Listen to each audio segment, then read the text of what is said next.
Hello! How are you? Hope you're all doing well. Welcome into the stream. My name is Pixelriffs. Hope you're all having a good one. Sorry for the slightly late start. I set the timer going and then I brewed the kettle and it was longer boiling the water than I expected. Domestic things.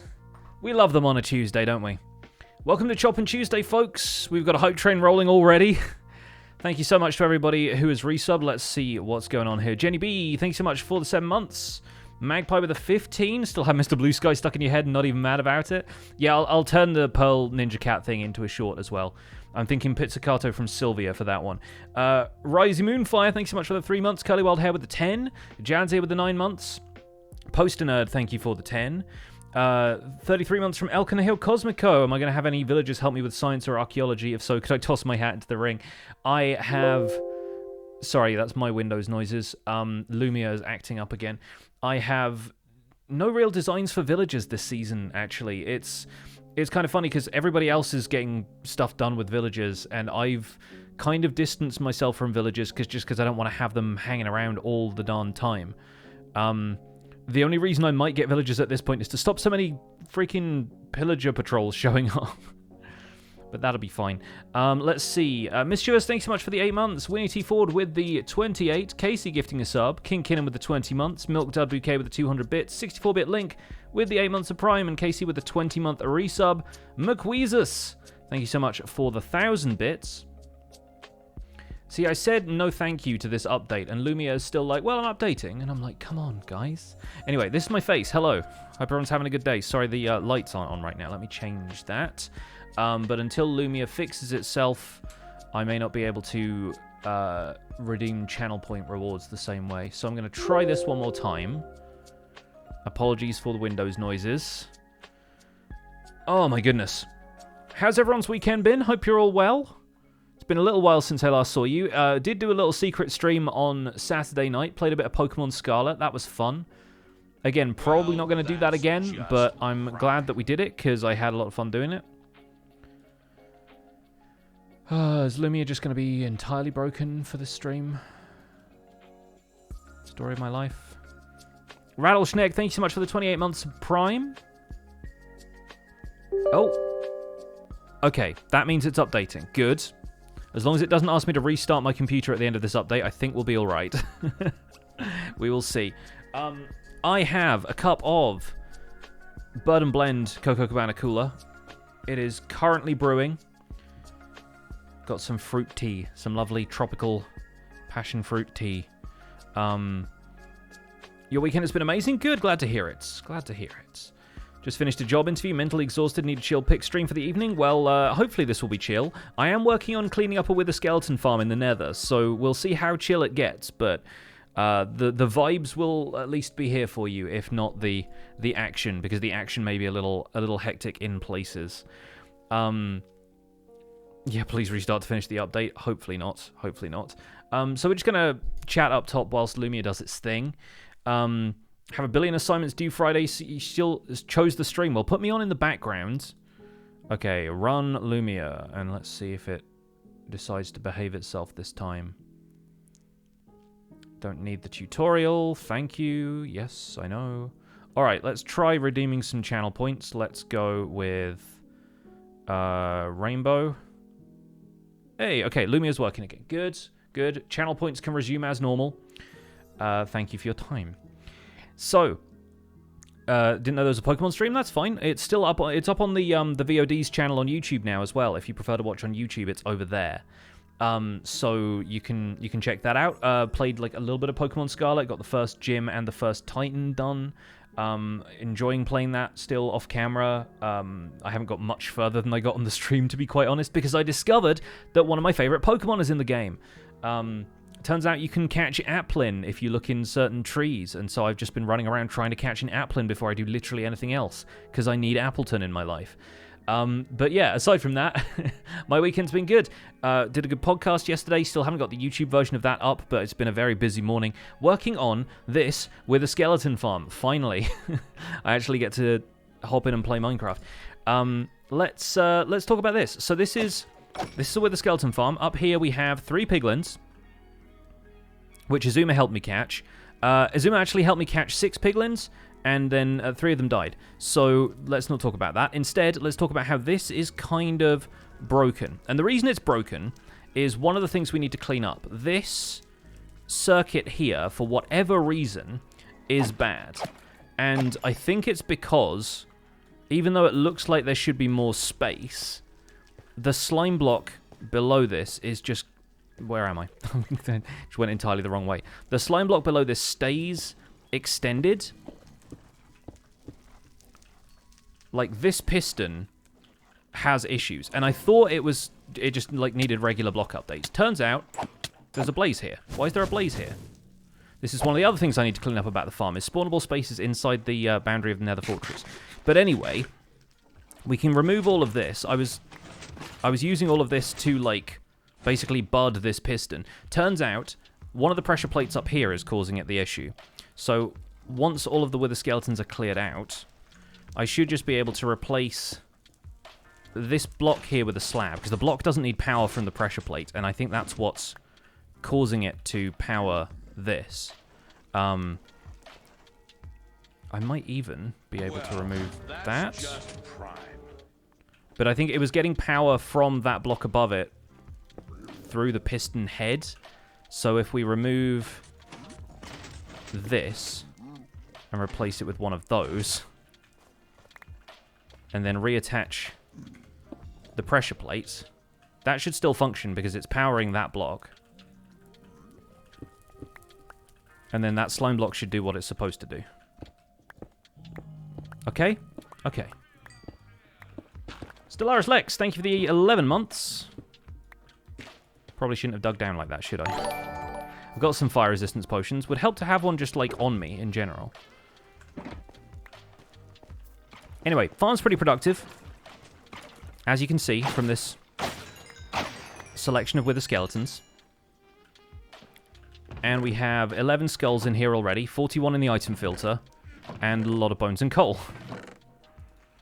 So I'm quite happy about that. There's a lot of stuff I can throw away from this, though. And I need to check that this circuit over here is now behaving itself. See, that's extended there, but again, we can remove that block, and that should now behave itself, in theory. I do love the fact that we're basically, like, catapulting these wither skeletons over.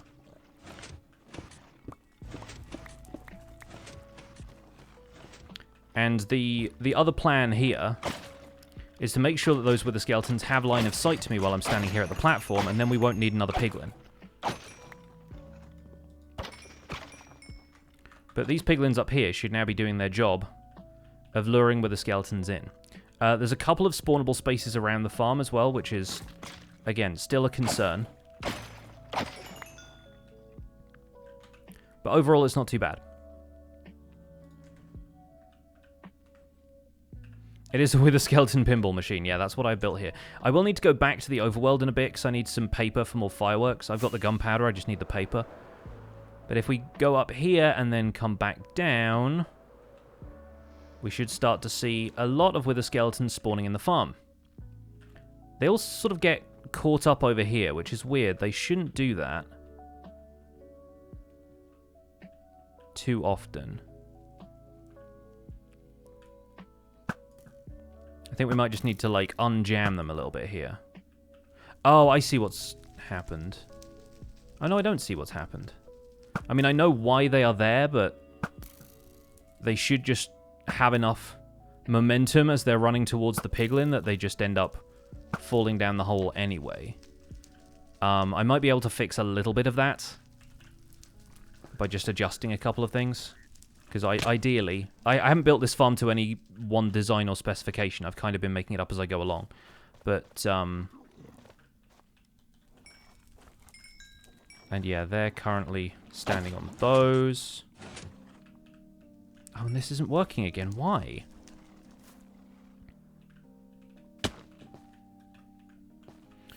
Riddle me this, Twitch chat. Why?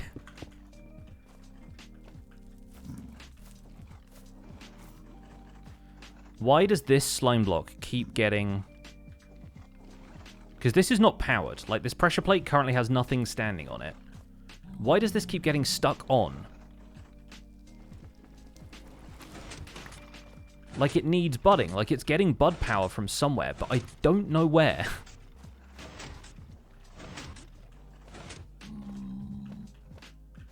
Like, is that block doing something? I don't know.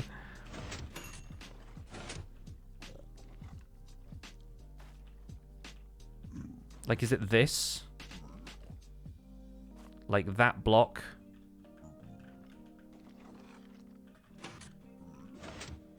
Like, it's not powering that, but it's providing enough power that it's, like, staying on sometimes? I don't know.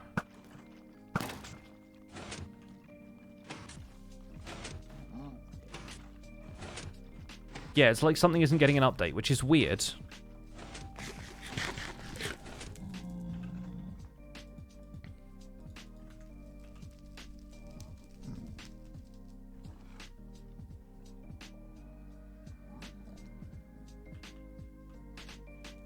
Like, that one's still on because the wither skeleton is just stuck in that block, which happens occasionally, but once they decide to pathfind, it's not an issue.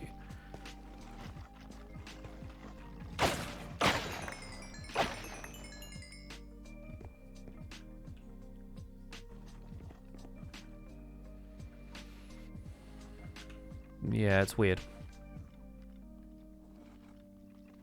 Again, we could swap the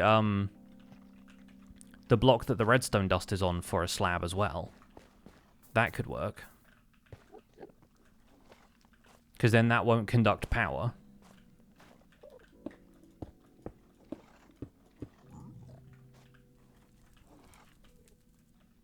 like this block here can go.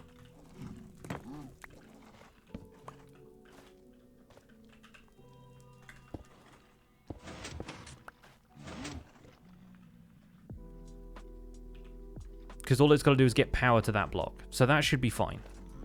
In theory. Cross your fingers. Yeah, welcome to Java Redstone.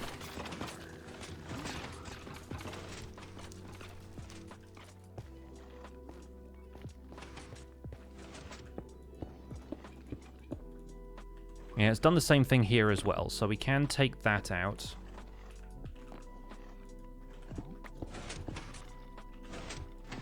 Replace it thusly. Perfect.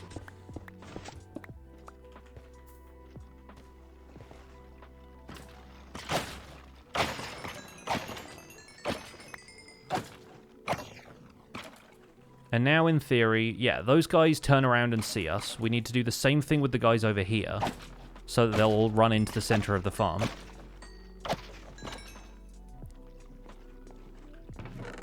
$14 skulls now, and 2 on my in my inventory, so 16. It's pretty reliable, quite productive. I think the one reason I'm tempted to not do a second layer to the spawning platform up there, where all the wither roses are. But the only reason I want to do it... They're still getting bunched up there. That's annoying. It's not happening as much over here, though.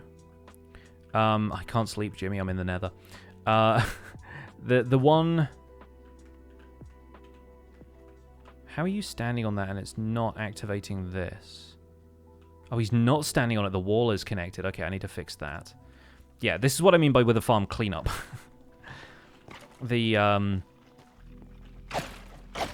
The one thing that's making me want to build a second floor to this farm, even though it's super productive as is that because the kill mechanism is in the center, we're actually not quite... We're actually blocking spawns in a small radius around here.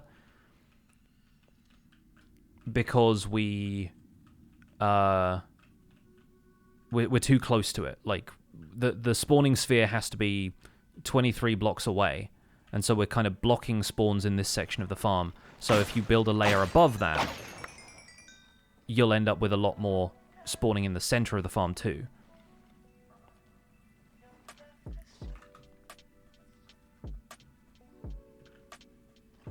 Yeah, those getting piled up over there is not ideal. But as we saw over here, one of them was standing in the wrong place. The other cleanup I want to do on here is just remove all of the warped foliage and stuff. I'm going to leave it lit up down here, of course, because that prevents Endermen from spawning, which is desirable. It's this. Right there. And now we knock you out of there. And we kill that one. Okay, and the rest of those can come down. And there's a couple of them standing on that block there that I might actually take out that block.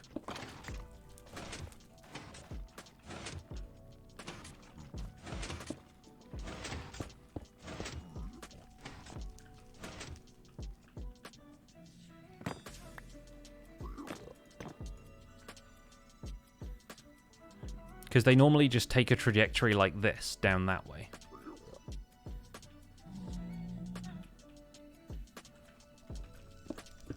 And they only seem to get stuck coming in from that direction. With the skeletons being 3 blocks high makes this slightly easier than it would be with other types of mobs.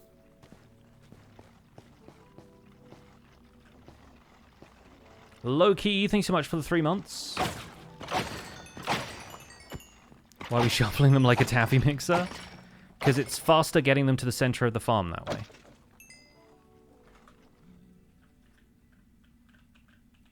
Okay, I don't see any stuck there now.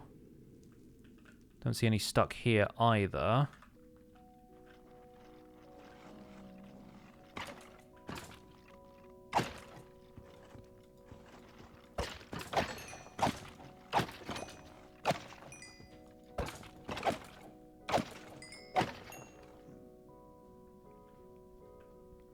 And yeah, like, if we wanted, we could move this whole setup further down. I think they would still not take too much full damage, but I've kind of preemptively built it here so that we can build a second floor to the farm. Free cam is such a game changer. It does change the game. Yes. Oh. I think Jimmy may just have found something Cubfan did.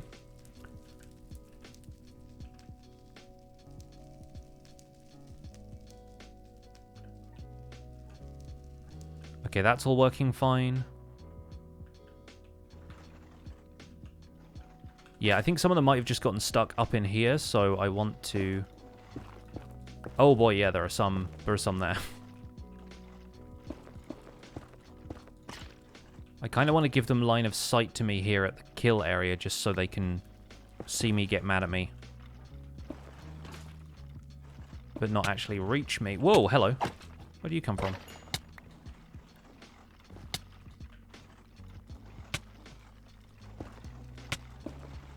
I'm getting a bit of damage boost from that. And now if I stand here, they should be able to see me from there.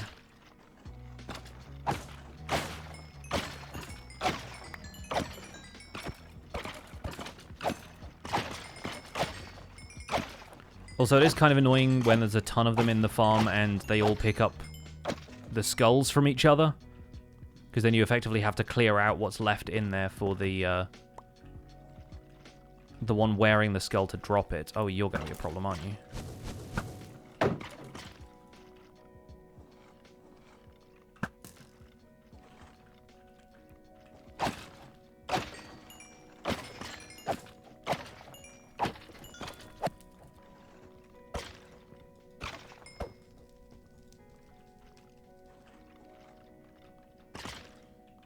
Right, we can remove this.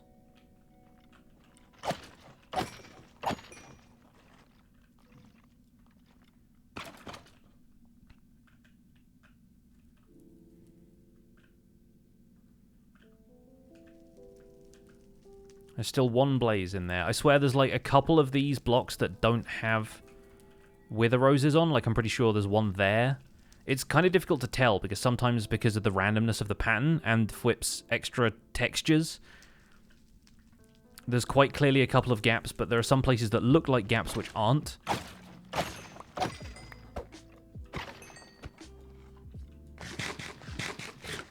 hate putting roses down. Me too, which is why I've done a poor job of it.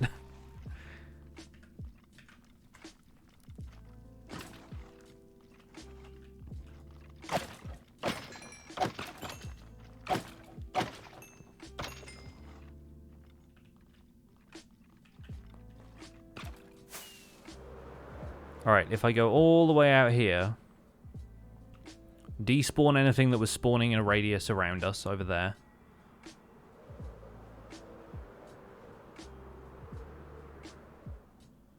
And then come back to the farm. Oh yeah, they're shuffling. They're shuffling in there.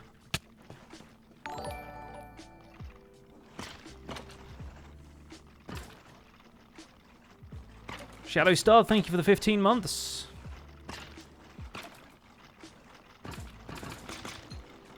Oh yeah, we're getting a lot now.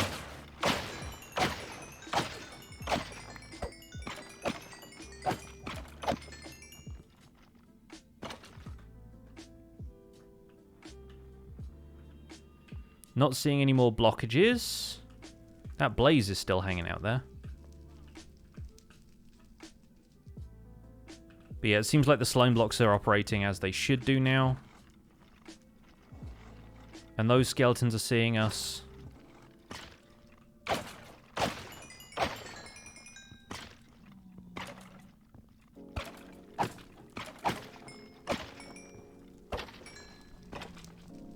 Should put these wither skulls on the black market. What black market?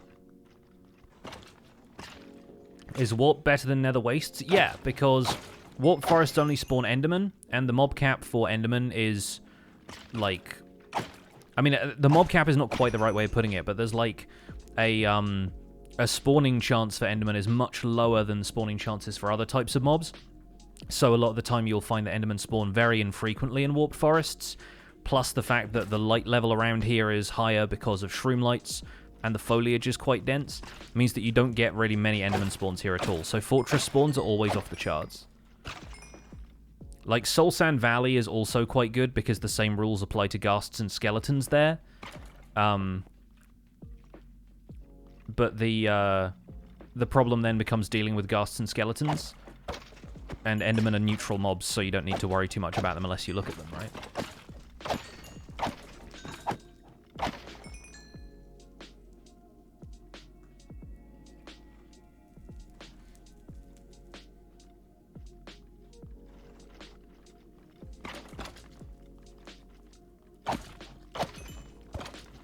Imagine a cave spider jockey with a skeleton. Oh my goodness, you want to be poisoned and withered?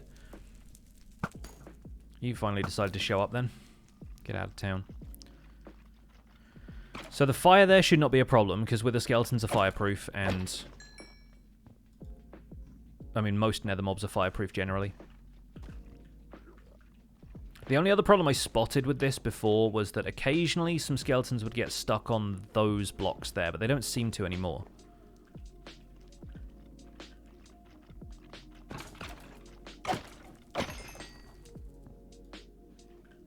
So I think we're actually pretty good here. We're getting massive pack spawns. We could improve that by putting layers of carpet around the farm too, but I'm not going to worry about that because this is already very productive.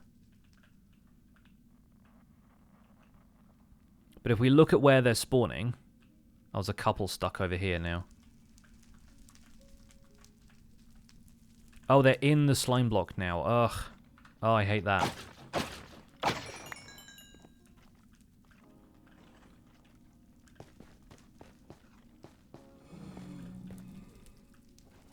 I bet that blaze has something to do with it, too. It just gently alighted on the slime block.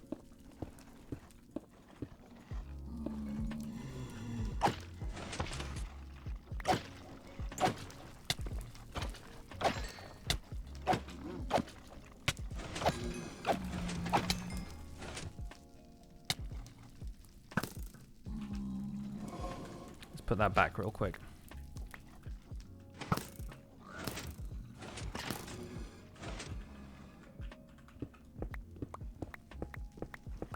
Oh yeah, it's definitely Ollie's fault. It's always Ollie's fault.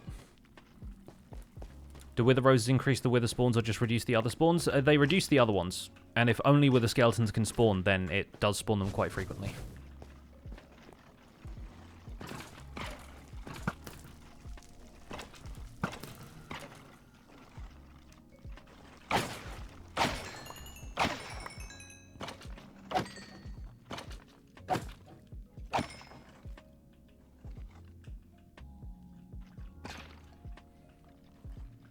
Honestly, I could break those blocks out there, maybe add some slabs for when the occasional blaze comes down, so the blazes don't escape either. But they need slightly better line of sight to me here, or something else to track in towards, because there's a ton of them just waiting. Which is why a fourth piglin would have been really useful. Would tripwire be better than the pressure plate for activating the slime block? Not especially, no.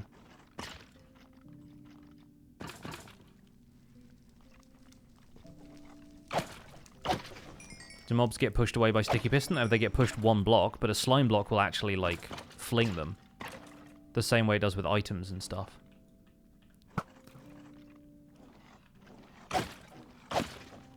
Yeah, them having line of sight to a piglin would ultimately be better here. Do I design all my own farms myself? No. I try and do that with the majority of farms, but there are certainly some farms that I just wouldn't have known about the mechanics without, like, the understanding of people in the community. Like, whenever I build an Enderman farm, I pretty much build Nembon's Ender Mini, because it's so simple and very effective. The exception being the farm Jevin and I did, but he was the one building that one, because he just knew the design like the back of his hand.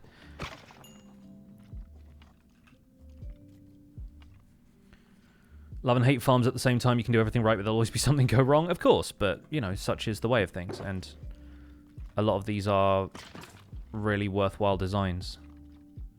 I think the problem here is that I just bit off more than I could chew and made such a large spawning platform, right? See, I have a bunch of netherrack and some wither roses for the next layer of it. But I think what I might do is try and get another piglin back here, so that these wither skeletons have something else to run towards, and they don't require line of sight to the player. It's just a pain getting piglins over here, as you will see when we do it. Me and Azuma spent a good hour trying to get piglins to move around in here.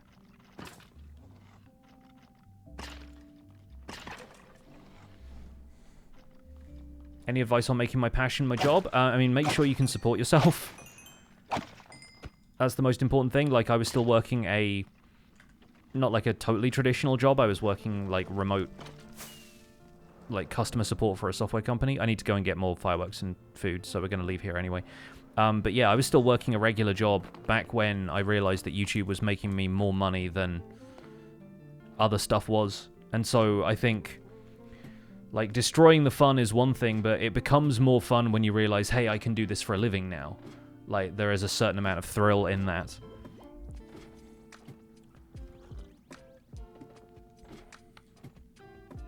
Is there a specific design I follow for this? No, I mocked up something in creative that I thought would work.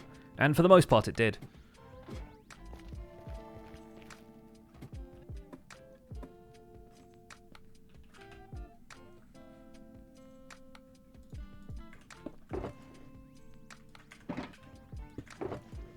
There we go, got boats. Boats, very useful for moving piglins around. Or at least trapping piglins. You kind of got to allow the piglins to run themselves around after a while.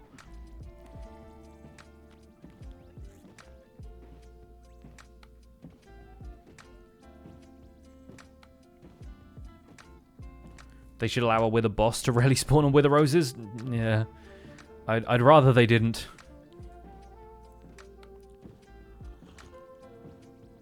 Does the farm I'm making work in Bedrock or only on Java? I think the principles work on Bedrock, but I think the problem is that fundamentally Bedrock mob spawning is different. But the way it works on Bedrock Edition with Fortress spawns, with structure-based spawns, like for Fortress mobs, they have very specific points in the structure where they spawn, and you can find that out by, like, slabbing off certain amounts of the fortress and, like, basically testing where stuff spawns. And once you understand where those are, you can effectively make lots of little farms there. Or have, like, kind of capture points that you channel everything into one place. The other problem with mob spawning differences between Java and Bedrock is that Bedrock has, like, a global mob cap for a lot of different types of mobs, and they also have mob density rules when it comes to, like, how many mobs can spawn in a specific area, which makes creating general mob farms especially very difficult. Whose portal is the pink one? That's Catherine Elizabeth. That's Glimmergrove.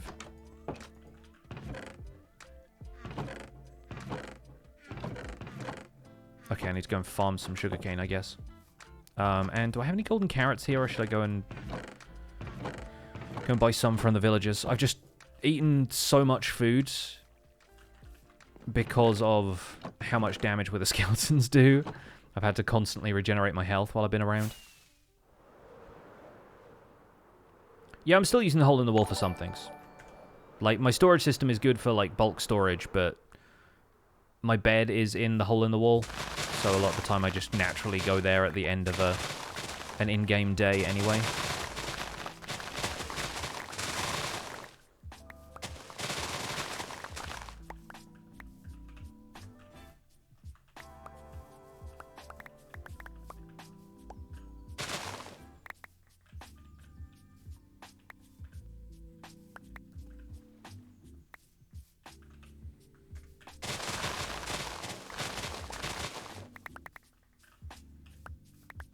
Can't you fortune sugarcane? No. Otherwise people would do that.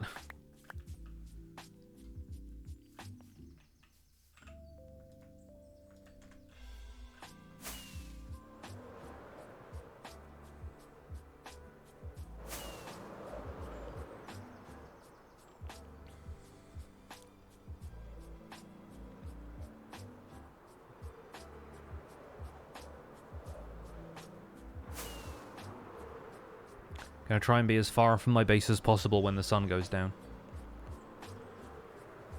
Silent Whisperer's made a farm for Wither Skeletons. Silent's made a farm for a lot of things, yeah. Bedrock Edition farms, probably best to go to either Silent Whisperer or Prowl, I guess.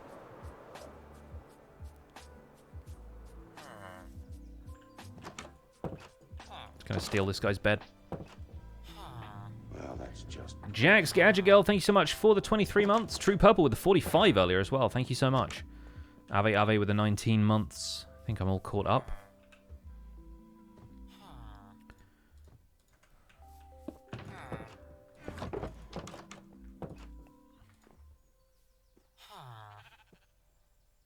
I don't have a crafting table here.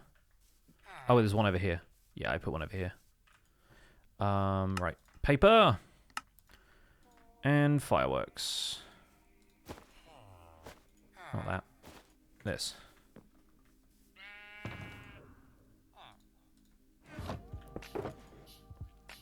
We'll stash some paper in here as well. Okay, that feels better. Okay, I don't have any trees over here. Did I leave anything in this chest? Nope.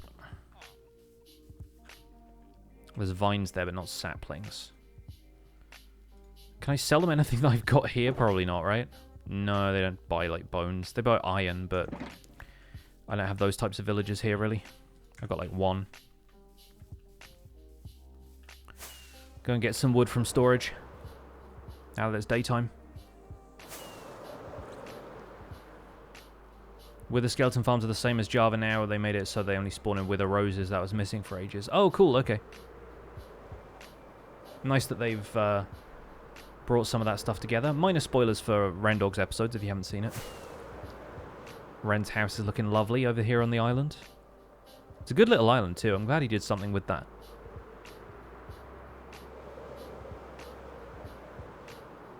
What's it been like having the hermits on the server? It's been great. It's been so active. That's one of the coolest things about it, is that everyone's realized that, hey, this is a really fun collaboration, and this is something that we all wanted to be part of, so people have been online really frequently from both the hermits and the Empire's side.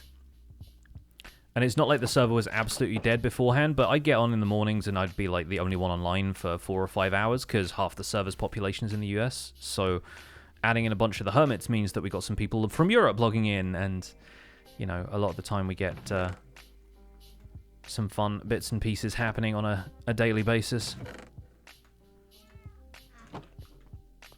Okay, let's grab some wood from here, go back and see the villagers again. Is there a reason the mob spawning is so different between Java and Bedrock? I think it's primarily because Bedrock is played on mobile devices as well. And so a lot of the spawning rules are catering to players who have lower performance devices like old iPads and stuff like that. So one of the optimizations the Bedrock team can make is to make sure that there are fewer spawns, so that entities, which are typically some of the laggier stuff for the game to process, can be like a little bit less of a performance issue. But yeah, mobile old consoles, like, you know, the Xbox One, I guess.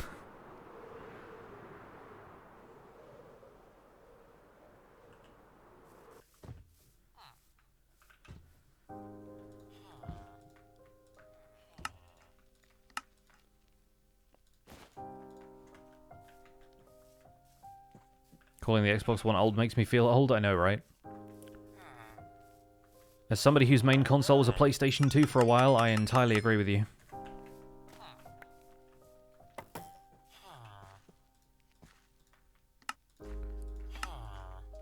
I mean, I played on the Xbox 360 when I first played Minecraft, and back then there had to be loads of limits on, like, the amount of entities you could have in a world. Like, if you put up too many paintings, the game was like, you have reached the limit of paintings you can put up.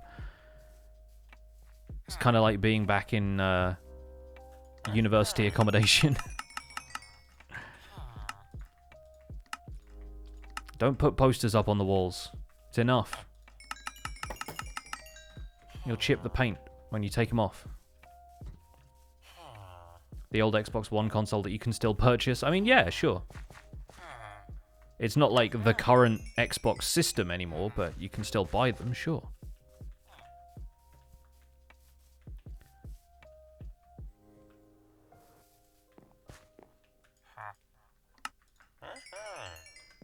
Mine was the NES. I mean, I had a Sega Mega Drive too, but sure, like...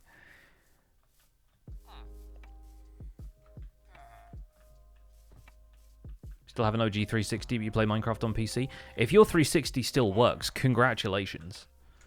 Because I got mine secondhand from a friend, and we got the red ring of death on that thing pretty quickly.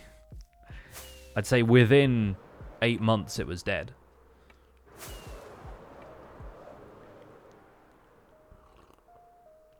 Can't I use Impulse's raid farm for emeralds? I don't want to just go and raid Hermitopia for everything. But also, by the time I got out to the raid farm, I'd probably have taken as much time to do that as I did with this.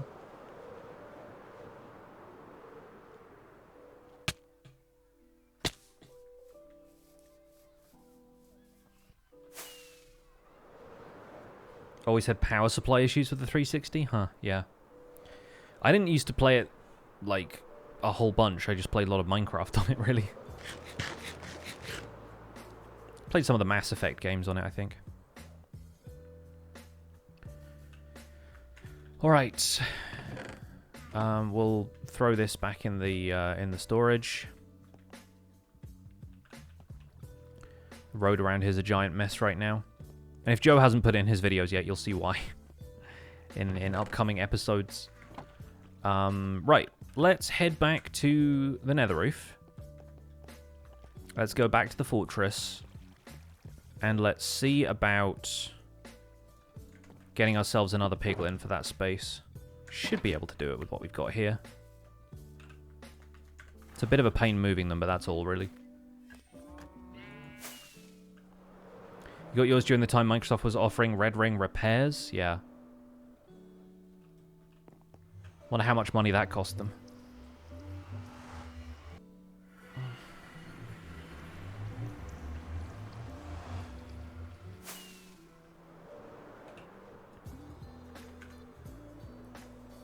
Did I learn design from anywhere or just trial and error? Just trial and error, really. Like, I have a few things that I've picked up here and there, but like a lot of it is just sketching stuff in creative now.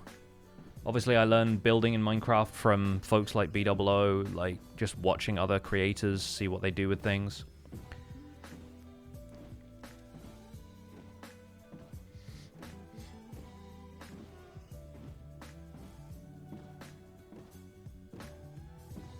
If you could craft tools from emerald, what would the properties be? It'd probably be much weaker than diamond. I don't know. I think you'd probably end up with maybe some extra enchantability on there. Maybe it'd be more likely for them to get fortune, but stuff like that is so generally coded, I think, that giving individual weapons higher likelihood of getting specific enchantments is kind of not quite the way it works. Planning to record another YouTube short soon? It depends what happens. Most of the time I'm working on them as, like, ways to get stream clips out there for funny stuff that happens on streams, but my stream is not always the most lively. And a lot of people come here for more, like, chill vibes and everything, but yeah, like, I'm probably editing down the bit with Pearl playing, like, peekaboo and whatnot. Like, I think that's quite funny. Could set that to music, that'd be a laugh. Outside of that, I don't really have any plans. It's like, the Dodo thing was really like a one-off. I'm not planning on doing like a series of those or anything. I think there was just a lot of potential for it to be very fun and collaborative. I made it with the mindset of like, when am I going to get the chance to make something like this again? You know? I honestly didn't expect there to be another opportunity to collaborate with this many people all doing the same thing. And the Dodo concept is just too adorable to ignore.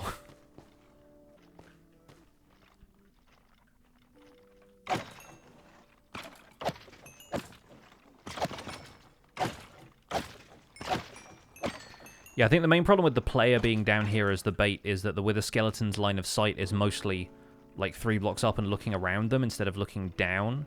The ones on this side seem to have an easier time, but even then...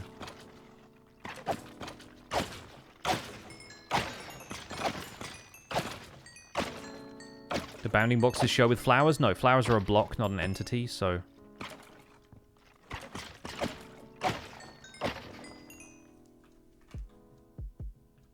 They don't really have like a bounding box in the same way mobs and stuff do. Otherwise it'd be impossible to find stuff if you were just out in the overworld.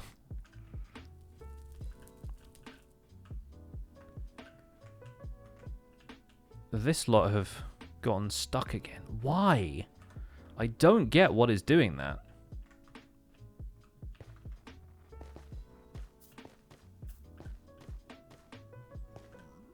This one's okay.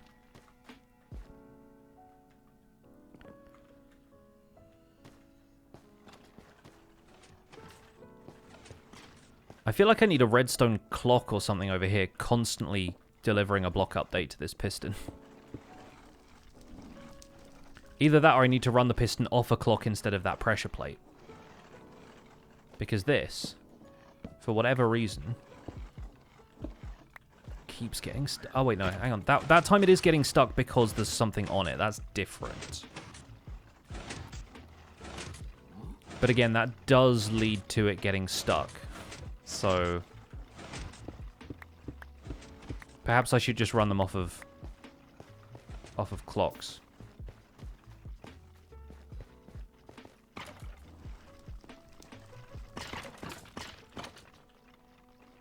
Here they come.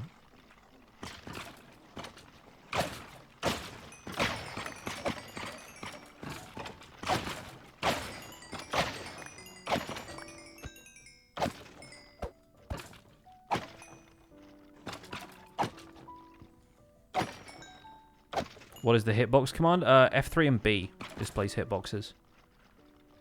Just a debug thing.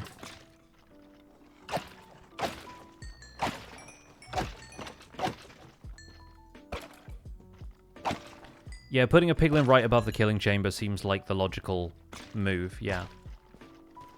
It doesn't. It could be in a minecart or something as well. It's really just there to make sure that they come into this 3-block space, which is pretty easy.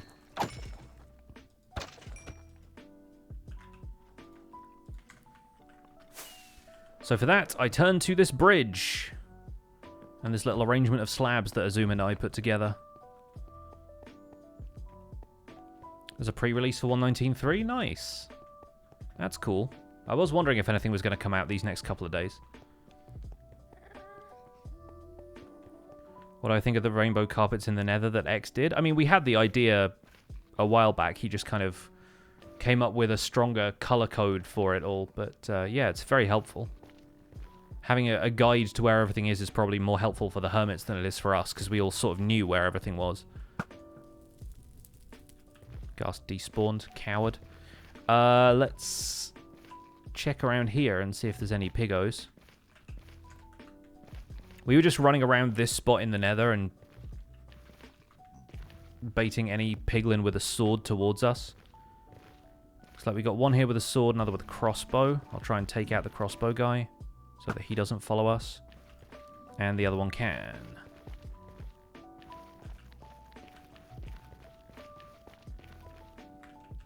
The main problem really is that they keep getting scared of the zombie piglins. And there's not a huge amount I can do about that. Unless I want to kill all of the zombie piglins in this area. But this guy's following now. This should be okay.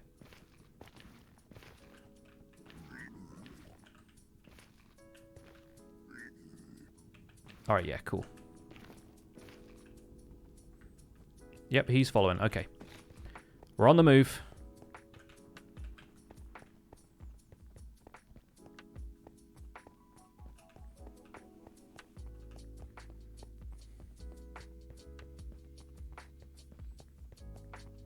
Crit hit, smite 5 kills them in one hit. Yeah, guess what I don't have?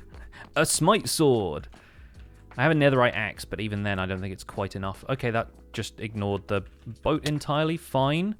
Fine, see if I care. See, the problem now is that if I leave that piglin to his own devices, typically they just get into the farm with the wither skeletons, and that's not very helpful of them.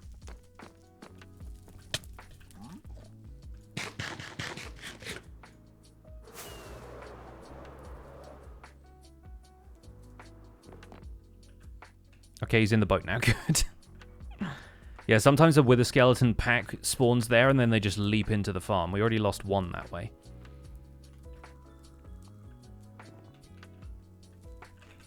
Alright.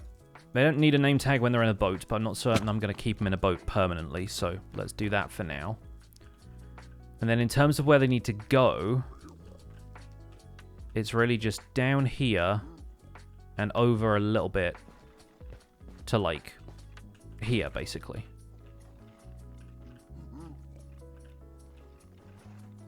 But they need to be in full view of both sets of wither skeletons, but also not obstructing this section here, where some of them fall down.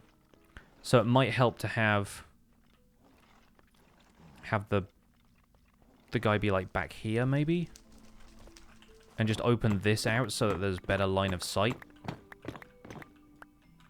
Because if they're, like, standing... If the wither skeletons are standing here, they can see up there. Are they going to pathfind to that? Inconclusive.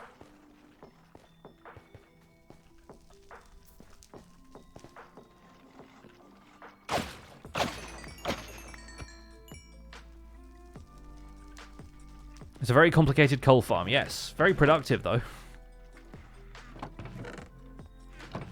Gets us a few extra bonuses.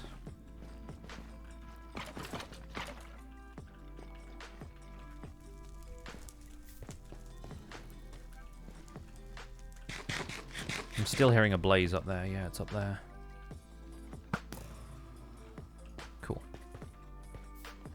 Again, there's a couple of nether brick blocks around here that they still spawn on.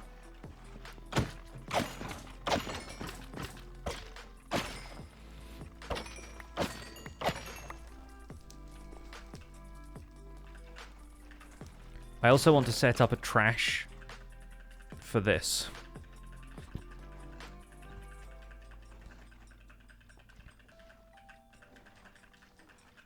Because otherwise this just backs up the rest of these and other stuff can't get to the chests, right?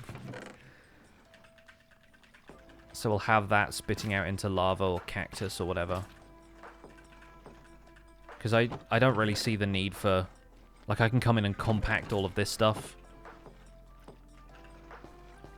Can make shulker box loaders for those even. Just increase the amount of storage. I need more hoppers for that, but still. So yeah, that's... We'll try putting another piglin up here. It's really just about making sure he goes into the exact place we want him. And for that, I really need to start clearing some of the terrain here, I think. Whilst simultaneously making sure I don't ruin these walkways for the wither skeletons.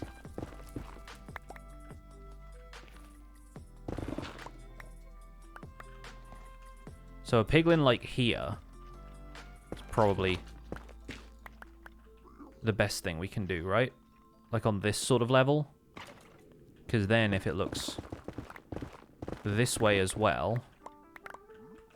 Yeah.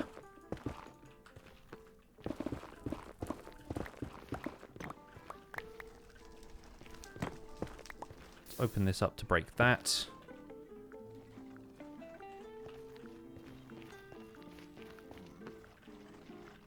Because they're spotting me from there. If I just stand here, they're going to see me from both sides. Testing this with a player is probably the best simulation that we can make. Obviously, we won't do this with nether bricks. Because, again, that's asking for trouble if you're building around a fortress. Okay, we're getting some on both sides. They come down over there. Something's killing a blaze somewhere. Oh, that's broken again.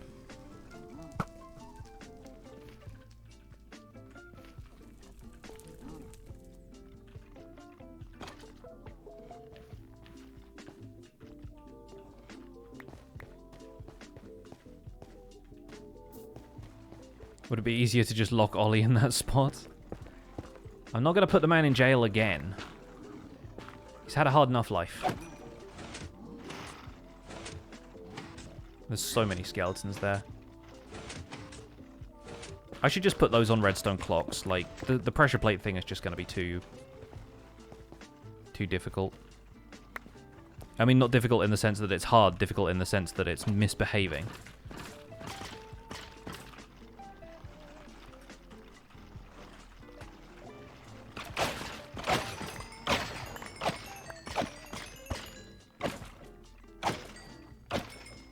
Would lava generally be preferable for transporting wither skeletons? No, lava is just too slow. I considered it for a while, but I decided that it was just going to be painfully slow at moving them. It doesn't work like water transport, and part of the strength of this farm is the fact that it can spawn a ton of wither skeletons again very quickly. You eliminate that entirely if you're using lava to move the mobs around.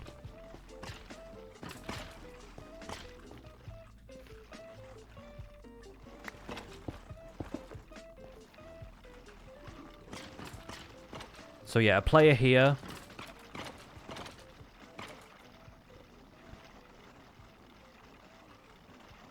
We need to open that out just a touch, but that's working very well.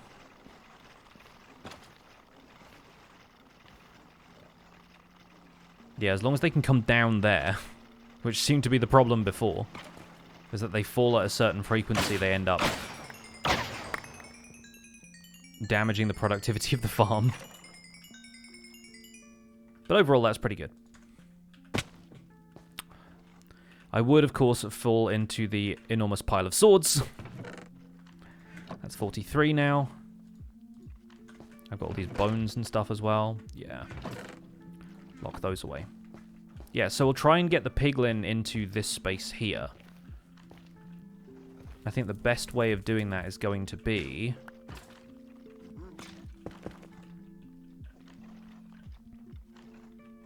to set up a trap and drop them in.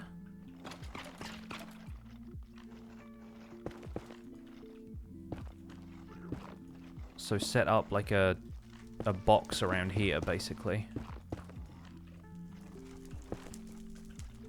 Drop them in from this side. Alright. It's starting to come together in my head.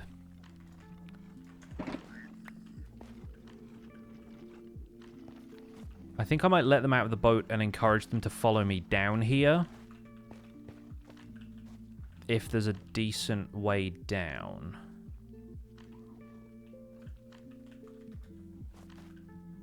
That can avoid the wither skeletons, most importantly.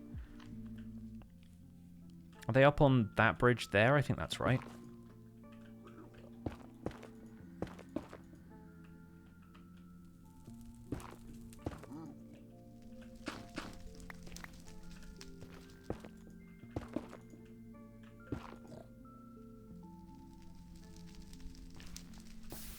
Yeah, wolves attack wither skeletons.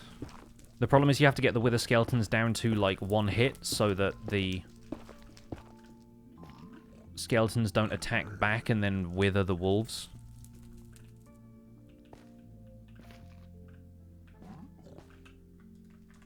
Okay, do I have a second boat? A second and third. Always bring a backup boat. So now if we break this guy out, he's going to try and follow us. Yep. Try and indeed succeed. Well, Gem's just found Cubfan's latest project. Alright, I've lost him. Where's he gone? Really hope he hasn't gone after the wither skeletons. Yep, there you are.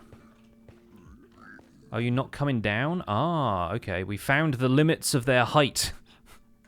The limits of their tolerance for how far they jump. Want to create a little crash pad here for you?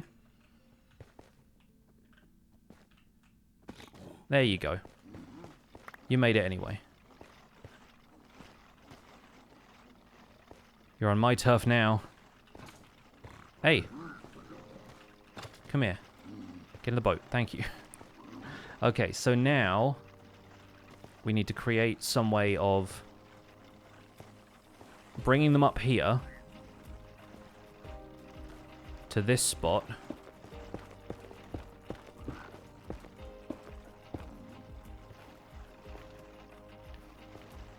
We go up this.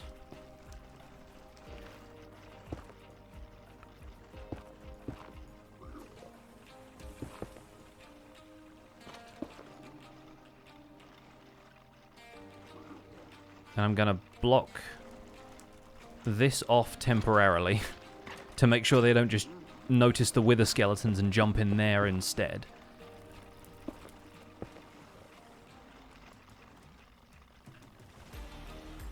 So my hope is to get them in here, basically.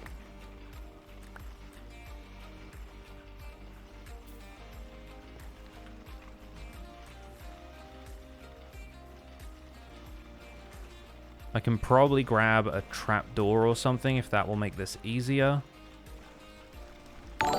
You know what, we'll do something like this. We'll make the opening for them a little wider, and then we can put trapdoors in. Because then they'll feel like they can pathfind over here.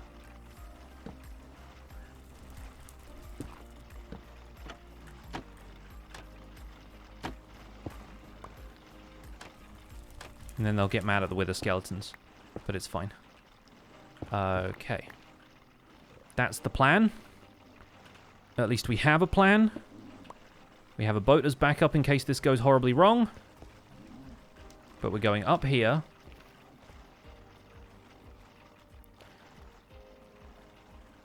I'm going to block this off as well, because there are wither skeletons in there right now.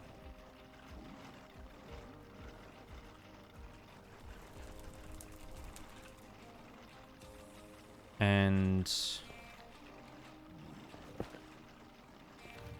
yeah, that'll work.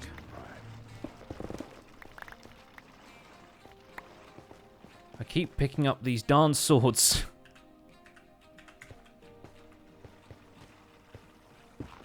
Yeah, there's a lot of skeletons in there right now. Ignore them. And then I get to here, I jump up a couple of blocks. He walks in there. Capture. Right, let's see how this goes.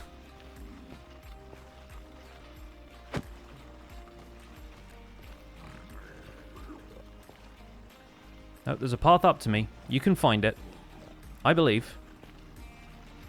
Oh, hello Enderman. Hello Enderman, you're ruining my plans. No, no, no. Yes, okay, we nailed it. Good.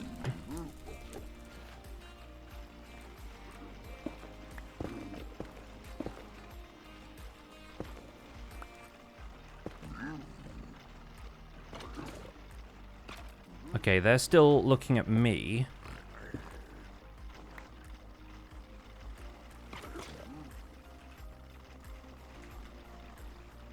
Is that trapdoor currently in his head, or has he walked out the other side?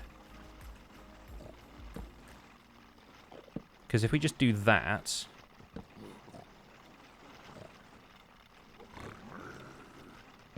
Okay, cool. So he'll get mad at them, they'll get mad at him, they'll try and run towards each other, and then the wither skeletons will fall in there. Deal? Sound good? Yeah, I need to put these on timers.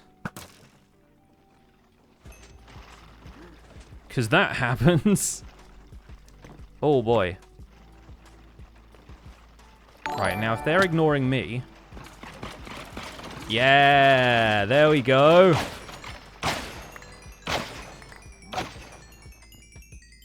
Oh my goodness. That's weapons grade. Okay, bones in there, coal in here.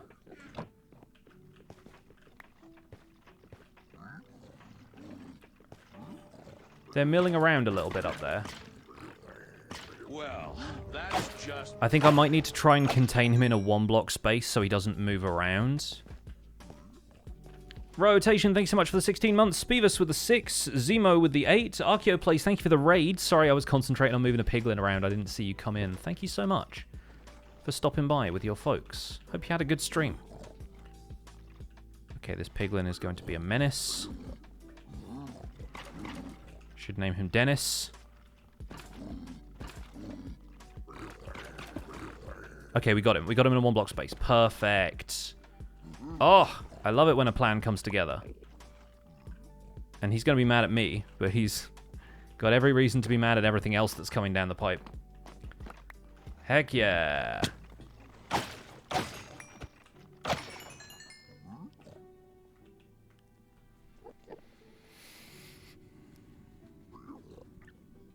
Would it help to prevent them from seeing the player? At this point, it may do, yes. But if the player is here, then they're still going to walk towards the center of the farm anyway, whether they're seeing me or the piglin. The piglin is just there as insurance against that. Okay, let's set up timers for those pistons over there, the slime block ones, because those are clearly causing more issues than they are solving right now. Like, this one's okay right now, and I used black stone pressure plates because iron and gold pressure plates or wood pressure plates would end up activating if items fell on them, which isn't ideal. So, like, if a skeleton somehow has less health, then that's a problem. Yeah, this kind of pile-up is really not what we want at all.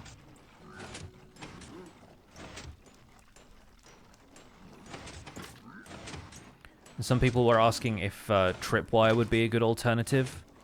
I don't know that it would.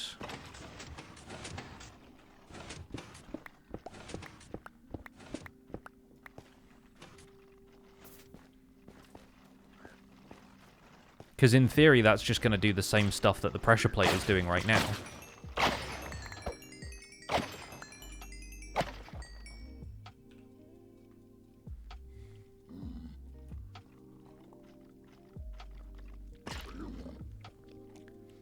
Skulk sensor, I think, probably not, because there's just so many other noises happening. It'd trip whenever a wither skeleton fell, and I guess you could occlude it with wool, but then it gets, like, you need to filter the frequencies, otherwise it starts a clock with the piston.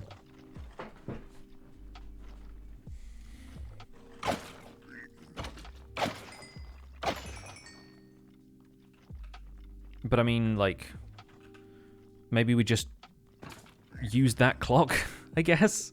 That could be an option. We just have it moving constantly.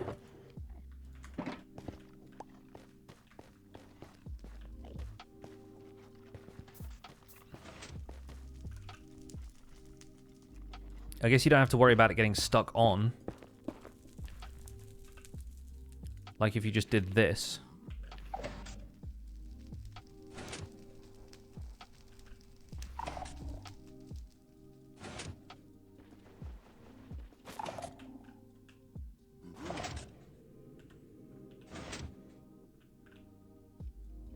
That might not be a bad thing, actually. Because a skulk sensor can never... It never gets stuck in a position where it's always on. So that's actually not a bad idea. Like, it's always going to be moving stuff. I think what matters is the interval there enough for the wither skeletons to fall down or not, which is something we'll have to test here.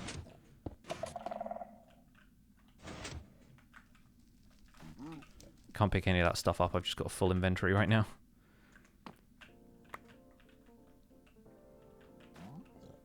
So they fall down here, sensor's going to pick them up, activate the piston, they get pushed on down.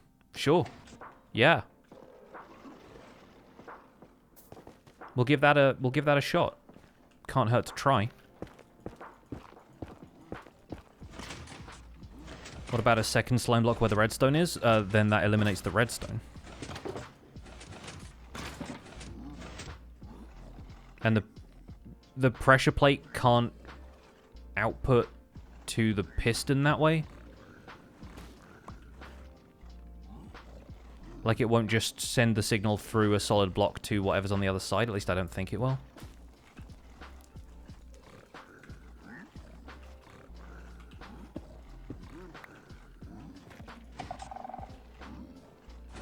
Alright, let's try that. Let's see if they get stuck the way they did before. Oh, we've got another visitor. This could be awkward.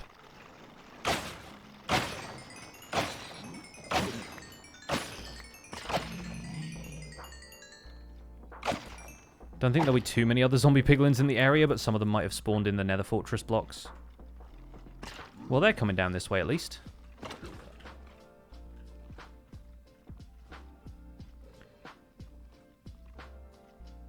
That's not doing too badly.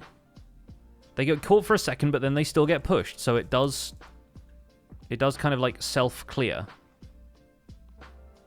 And then if they try and walk towards it, my main concern is, like, I mean, it's going to pick up their footsteps, right? Oh, it doesn't. So you have to wait for another one. Like, if one gets stuck here,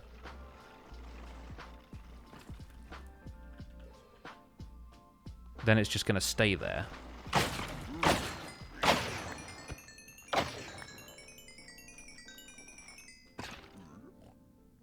So from that point, it's a matter of them choosing to pathfind, or us killing enough with the skellies that they eventually make it down here. Yeah, like the slime block ice path thing.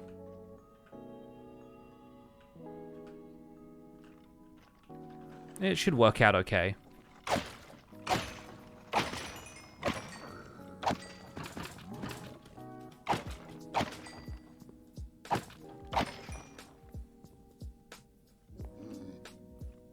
Yeah, I think the way we optimize this so there's always with the skeletons falling down here, I think is going to be a matter of having a second spawning platform so we can fill up the mob cap again more or less immediately. We're not seeing them getting stuck around here anymore, which is good. Yeah, I'm actually really on board with the Skulk Sensor Edition. I hadn't even thought about using them that way. I'm like, that's just going to make a clock with the piston. I'm like, a clock with the piston is what I want. Is this getting a skull farm for more beacons? Yeah, I mean, skulls, bones are always helpful to me. Coal is really helpful to me. Having a ton of beacons is nice. Yeah, this is actually a stone sword farm. As you can see, it's going very well. Now, I need to figure out the trash can for that now. Which is just going to be a simple dropper comparator clock. Nice and straightforward. Wonder where I'll get the lava from.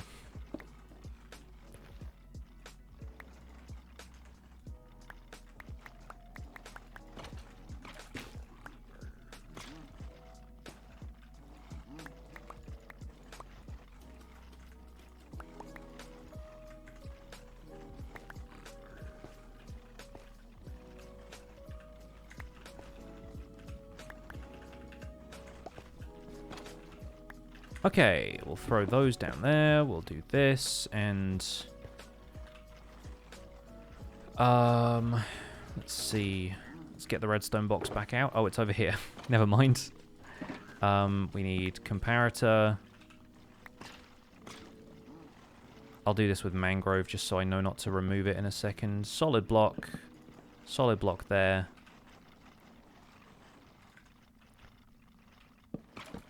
Solid block here.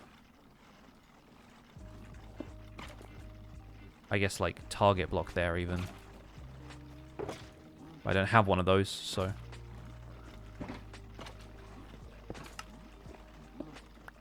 That's going to be an issue with the torches there, so we build it the other way around.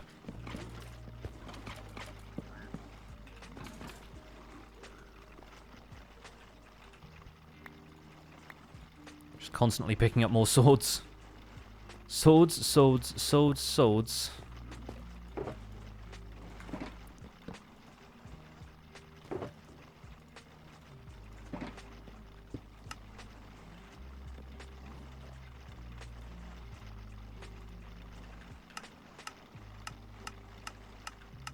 There we go. Has a problem getting going when it's completely full, because the comparator signal matching on the way out, but that's fine. From this point onwards, it shouldn't get completely full.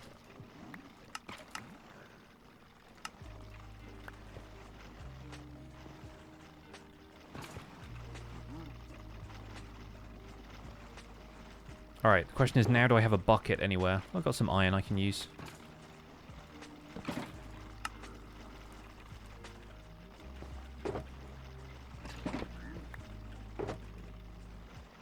The piglin's mad at me for opening a shulker box nearby. You hear that? You know what? Let's put that in there as well. Just quickly check I didn't put any of my diamond tools. Didn't put my elytra in there. Any of that.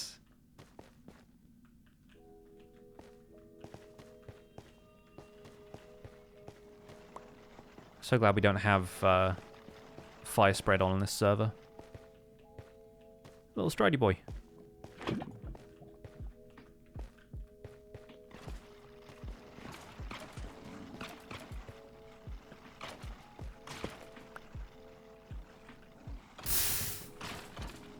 Beautiful sound.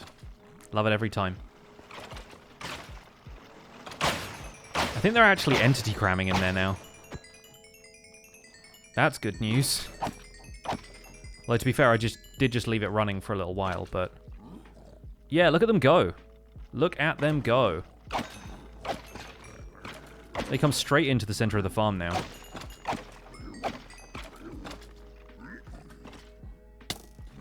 Ah!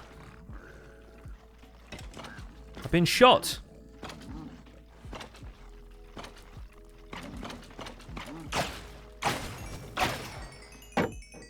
Oh, now we got problems.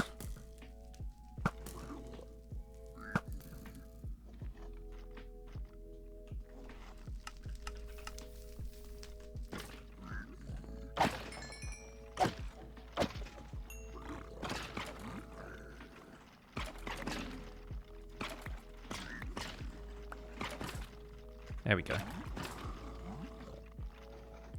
Might only need to put a second layer on that center section. Yeah, the sides will be fine. They'll be perfectly productive. I'm just interested in seeing how far we can push this, you know?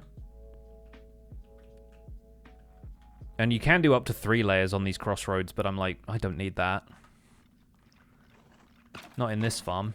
What I think I need more than anything else is just to make sure that there aren't any places where other mobs can spawn, which probably means swapping these nether brick areas out, because they're technically within the bounding box of the fortress overall, and therefore they can spawn blazes and skeletons and stuff.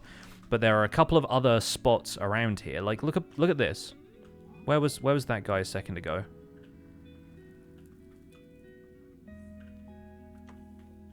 I mean, here is a good example, right? These warp blocks are technically still within the boundary of the nether fortress, and therefore they're spawnable.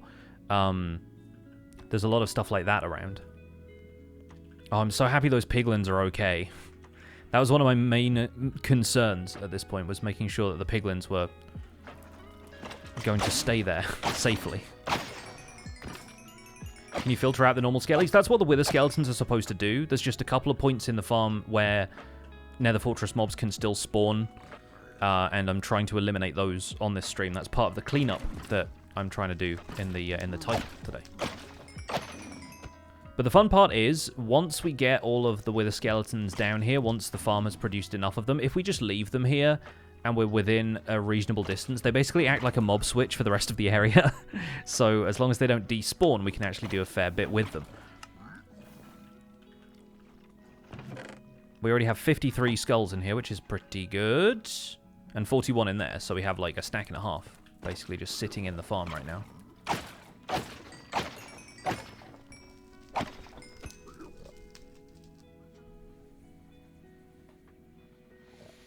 Is the sim distance 32 chunks by default in the SMP, or is it adjusted lower? So the thing about simulation distance on servers is that I think there's only a limited amount to which it can go anyway, and I think the maximum is 16 and we have it set to 12.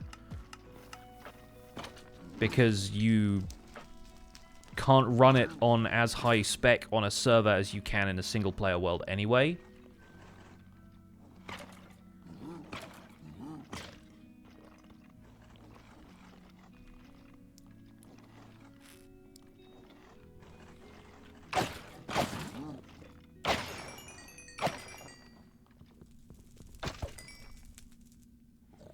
Trident killer would be handy. No, I'm fine just hitting them right now. And I actually want them to build up inside the farm for this next bit because we're just going to be dealing with other spawns in the area. But for these, I think we can replace those with mangrove slabs because I've got loads of those left over. So we can eliminate the nether bricks on these patches. Most of those are going to be spawn-proof just by the player being here anyway, but when you're coming down here, that could be a problem, right?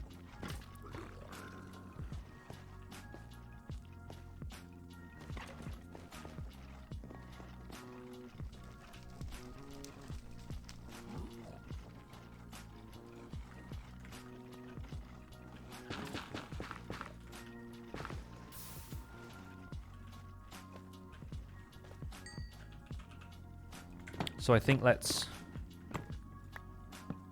turn all of these into mangrove slabs for the minute. At this point, there aren't any more wither skellies really spawning in the farm because there's so many in there already.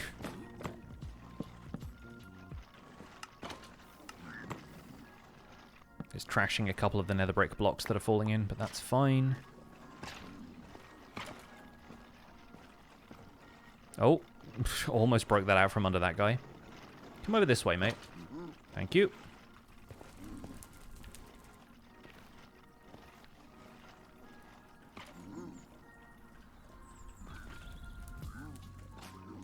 I need to leave this opened out because we've got to make sure that the skeletons that come down here can still see the piglin. But whilst I'm over on this side, they're probably not going to spawn much over here anyway, so can probably just deal with that for the minute.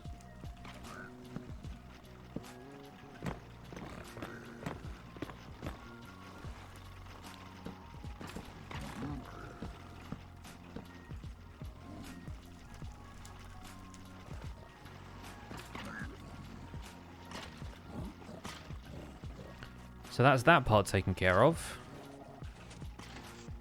We can throw a ton of buttons on this, probably. Oh, hello.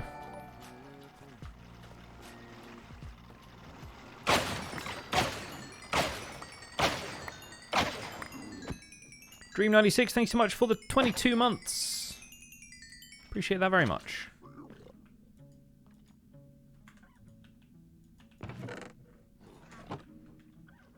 The fact that I can't reach the storage area from this platform irks me slightly.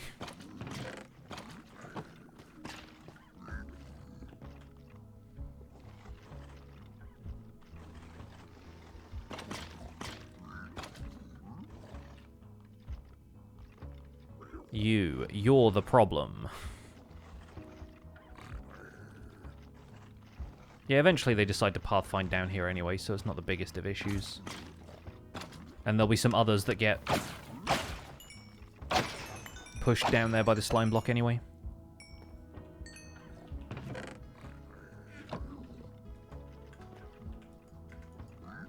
So much stuff built up in these hoppers. I'd probably need hopper minecarts and stuff to really improve the storage system. Maybe like chest boats as a storage buffer or something.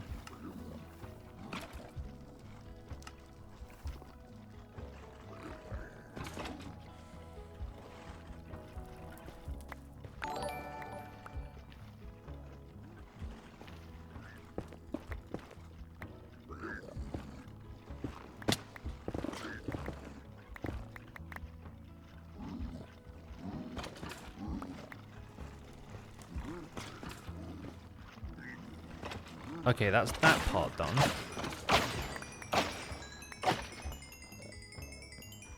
I think now we need to go and take care of the warp blocks closer to the Nether fortress. So I've got this. I'm going to throw a ton of stuff in my inventory so my inventory's a little clear.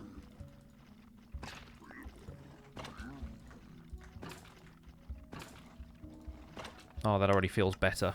This feels tangibly better. Let's put the name tags in there for the minute. Stack those together. Put the skulk sensors away. Those were a really smart move. Malcolm, good to see you, buddy. 30 months. Oh, my days. Hey, man, hope you're doing well. It's been a while. I've seen you streaming. I think you were on a break for a little while, right? But you came back. I mean, it's been good to see you around. I've had so much going on over here that I barely had time to stop and think. Nata2106, thanks so much for the 4 months of Prime. Welcome back.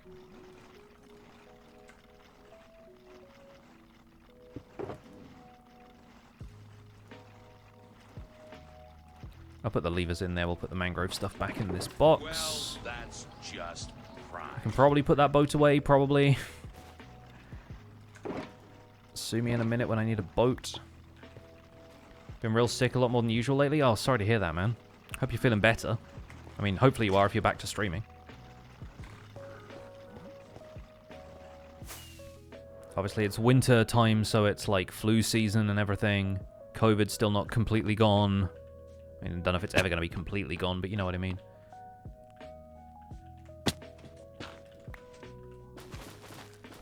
Alright, let's take out all of this warped stuff, because that still blocks that they can technically spawn on.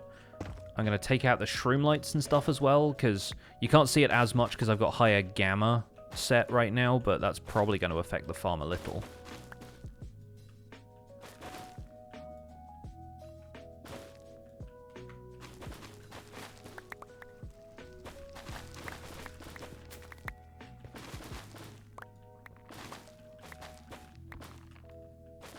Alright, that's that. Take down these trees.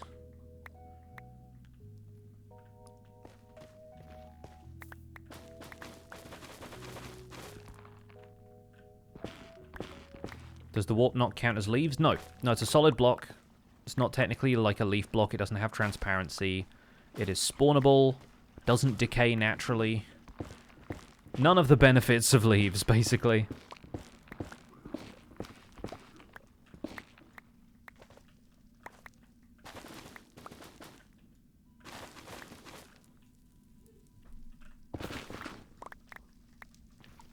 Alright, we'll remove a lot of this stuff as well. I think at this point we are below the overall hitbox of the fortress.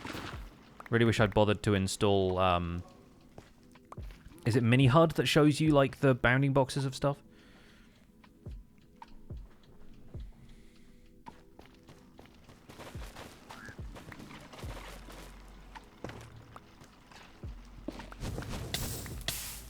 Yeah, see, this guy. What's this guy doing here?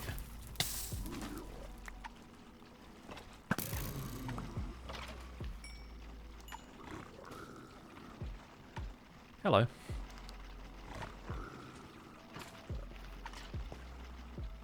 Just got to be very sure not to accidentally break out that piglin. Master Shifu, thanks so much for the 7 months. Can't tell if the lag is in the game or on Twitch. Well, the game seems fine to me, so it's probably a Twitch thing.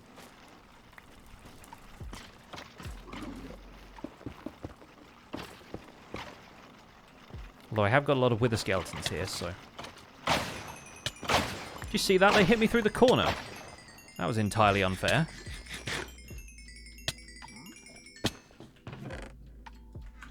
Yeah, this farm is pretty productive now. You. Oh, I think I know what's happening. Makes perfect sense, actually, now that I think about it. There are nether brick blocks right there that I haven't spawn-proofed. I could probably just put buttons on them. I think that would probably work better than anything else I could do. Because I could swap them out for other types of blocks or whatever, but you'd still have them inside the spawning area of the fortress, so...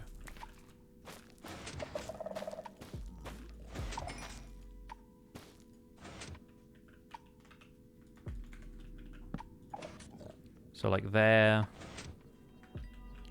Oh, I can't quite see that one. There. There, and there. I think I got that one.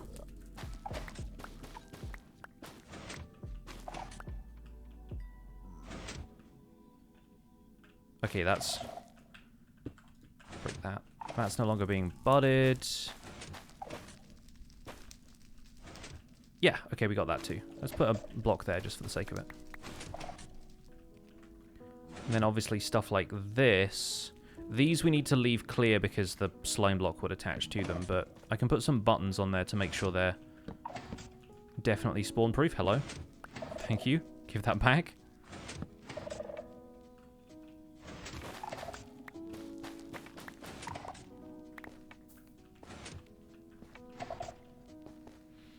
Okay, so I think that's the nether brick blocks on that side. This is all looking fine. Whenever this just sounds like a running river, like a babbling brook.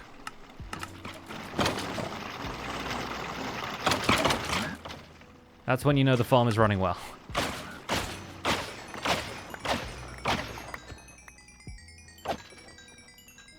When killing the wither skeletons sounds like the rain falling over rocks. Alright, we have a full double chest of bones. We're off to a flying start here.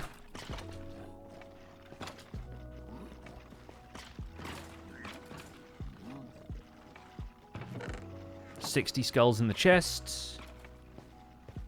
Did this just get made? I mean, we haven't just made it on stream. I've been working on it for a couple of days now, but yeah, this is a very recent development on the server, at least. Let's make these ones out of warped buttons.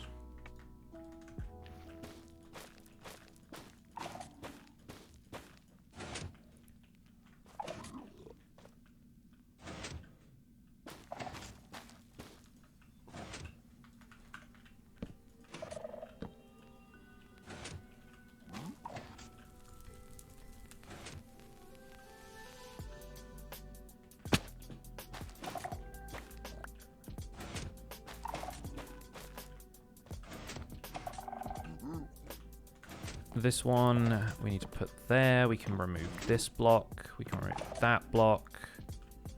Trying to streamline this whole operation is a process, you guys. And yeah, we'll leave a crafting table here. We'll try and figure out, like...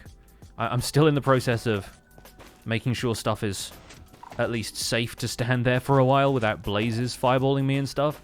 And after that, I'll figure out what we actually need to sustain the farm long term. Like what... Someone's saying leave a crafting table there. That's probably next on the list.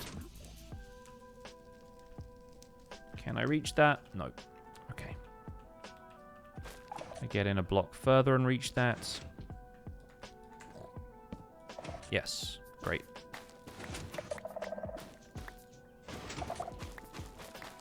I love how quiet this farm gets when it's, like,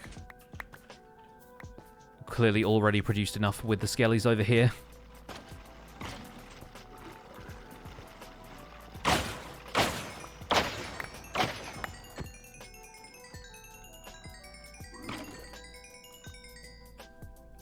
Yeah, stone sword farm. And this is my, stone sword teleporter that teleports them back into the overworld for me. Into deep storage. Long-term storage.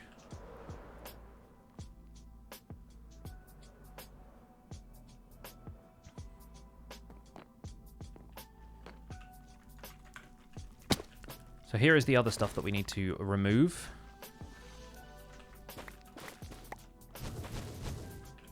As you can see, blazes still spawning underneath these. That's not ideal. And actually having shroom lights that close to the farm is not ideal, because that will still eliminate some spawning spaces for the wither skeletons. Although, by taxicab distance, that probably wasn't so bad. These things under here will be spawnable. Is that storage a lava pool? What gave it away? Was it the burning sound?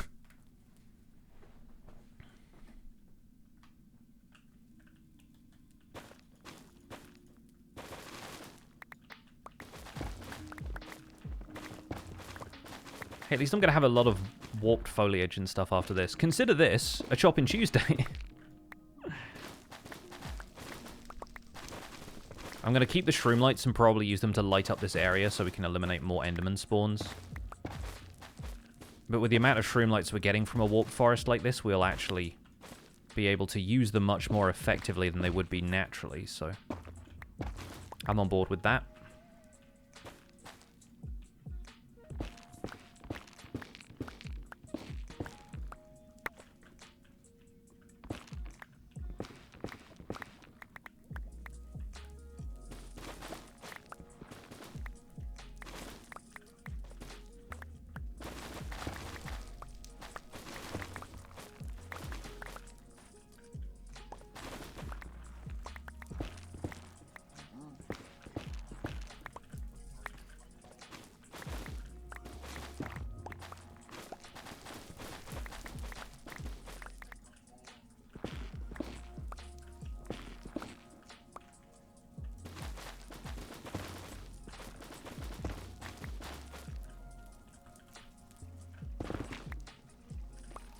Once again, being a little wary once we get in there, just in case I take down some of the stuff the Piglin is hiding in.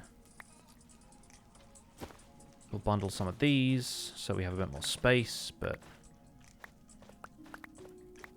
don't know what I would build with warped warp. We might end up just composting it, but we've got so many bones at this point that I don't feel the need. How many skulls produced? So far, it's gotten about a stack and a half. Obviously, I still need to go over there and hit the wither skeletons every so often. We've got a blaze in here as well. Happy to kill one of those. The blaze rod's going to get trashed, but again, we have a blaze farm. Shelby's had that for a while. Let's put these in here. Put the coal in there. The bones are probably, yeah, backfilling those chests. We got over a stack in there. That's pretty good. We got 41 in the item filter, so...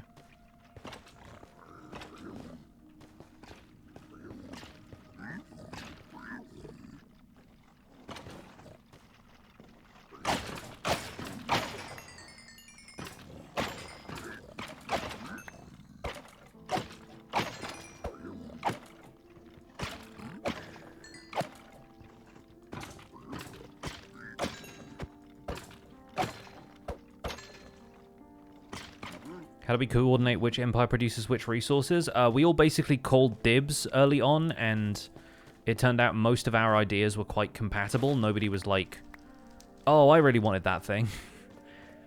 We all just kind of picked them, and everyone seemed quite happy with what we decided to do, you know? I didn't really have anything in mind. I just said, like, I'm going to do whatever you guys don't do, because my whole thing was going to be much more about building backstory for the world and creating fun stuff for people to go and explore. And so they were like, oh, frog lights are a new thing. We really want a frog light farm, so I just made a frog light farm. How far under the fortress do you need to spawn proof? Honestly, like, anything below about there is usually pretty good, but I also want to clear it up down here so that I can see stuff, and it's a little bit easier to direct people to the farm if they want to use it. How did Joey end up with gunpowder round 2? Mostly because it made sense for him to be a pirate, and also we were all impatient for a good gunpowder farm. Because Jimmy is not used to the technical side of Minecraft as much, so the farms he builds tends to be slightly less efficient. But I think it's quite funny for him to have an inefficient gunpowder farm, because he was the one in control of it for a while. It kind of challenged us to do things a little differently.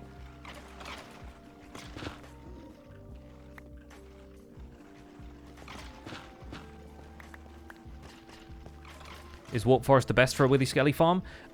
Wither Skeletons usually best in either a Warp Forest or a Soul Sand Valley. It ultimately just comes down to how much spawn proofing you want to do. Like, the farm can be good anywhere, but it's slightly easier to make it in those biomes because you don't have to spawn proof the terrain. Because Enderman, Ghasts, and Skeletons don't spawn nearly as frequently as, say, Zombie Pigmen, for example, which are in Nether Wastes. And I think they spawn in Crimson Forest infrequently. Magma Cubes spawn really frequently in Basalt Deltas, obviously. Am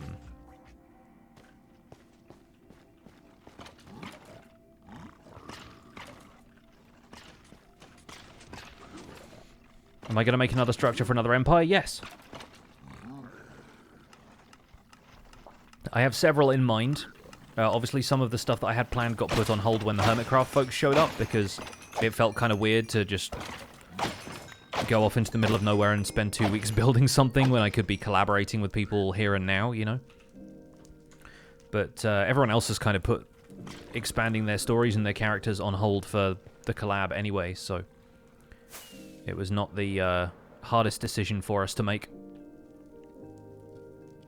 I need to put some buttons on those as well, but aside from that, we're good. Let's see. I'll probably break out another shulker box to take some of this stuff home.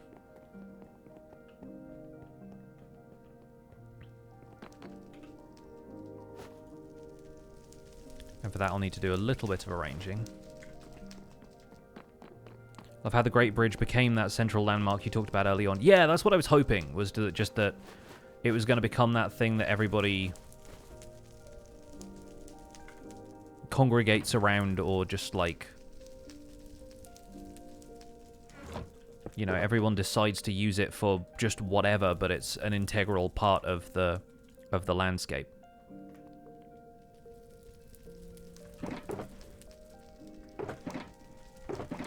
Let's put those in there for now. Let's move the warp stem from there to there.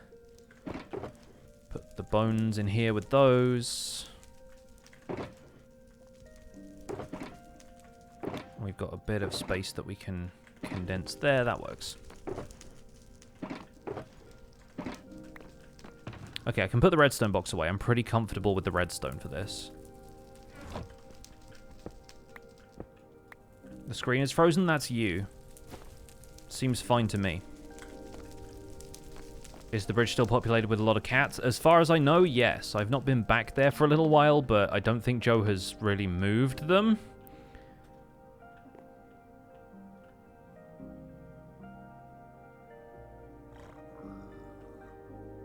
Oh, hi. Didn't see you there.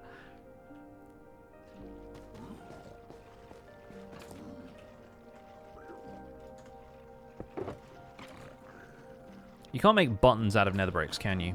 Let's do stone for the middle one. I don't know why. I find it kind of compelling that they each have different types of buttons spawn-proofing them. Oh, yeah, and we should probably use some warp blocks to pillar up.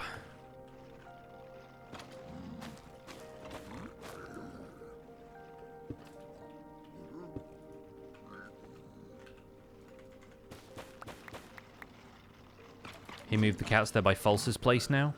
Well, I expect at a certain point they just follow him regardless, right? If he's, like, sat them all up, put them all in, like, roaming mode.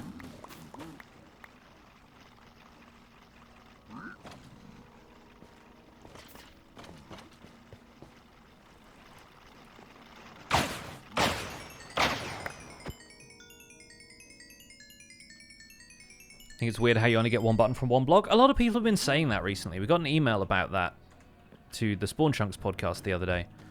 And I said that, you know, it makes sense to me if you think about it as sacrificing all of the surface area of that wood for redstone functionality. Okay, we're now destroying bones, it looks like. Yeah, okay, cool. So I think I'll put down the crafting table now.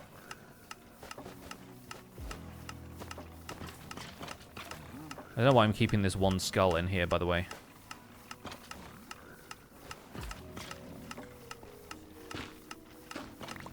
And we can have a crafting table here, and we can use that to convert both bone and coal blocks. And And that will probably save us a lot of space and stress.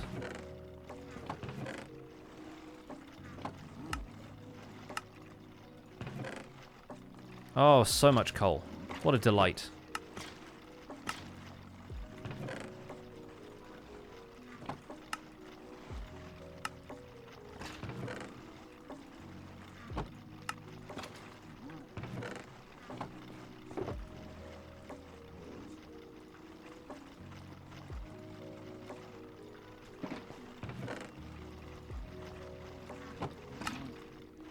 This is always the fun part.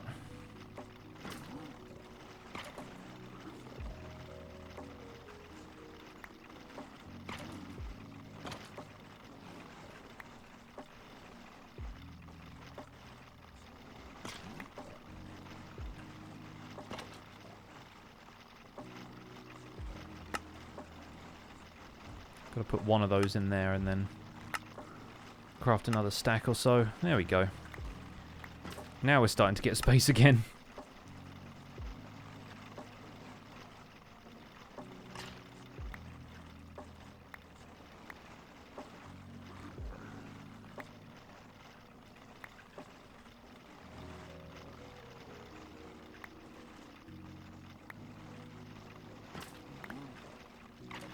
Oh, I just threw a shulker box on the ground. Better make sure I pick that up.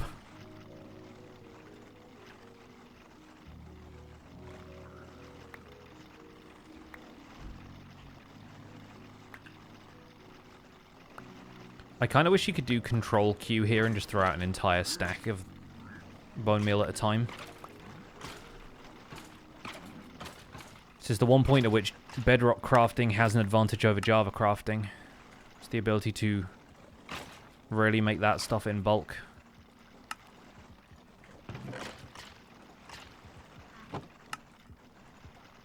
Again, I think the skellies are now entity cramming in the farm.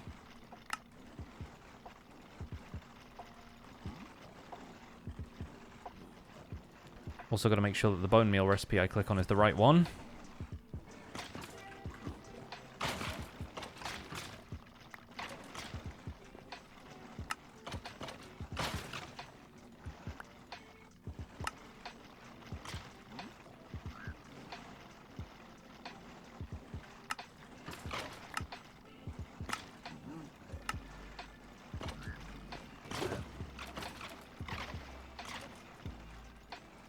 Can make an entire empire out of bones and coal at this point.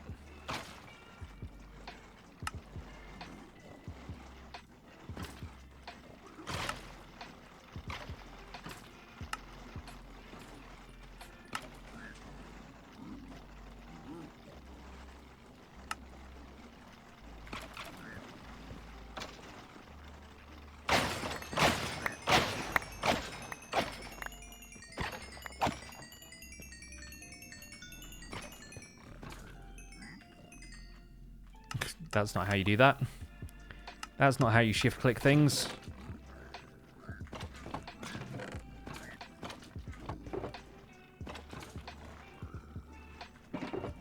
Man, I remember when bones were difficult to get hold of.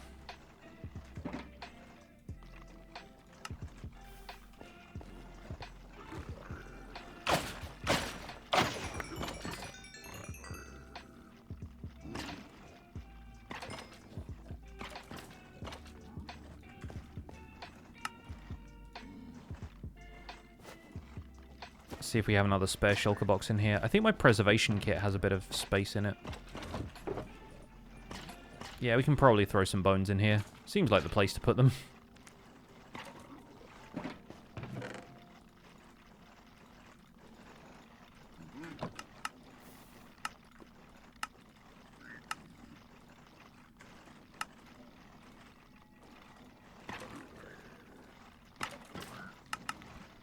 Oh, so many. My levels, I know. Most of that is from the copper farm, which gets ludicrous amounts of levels if you AFK it for a while.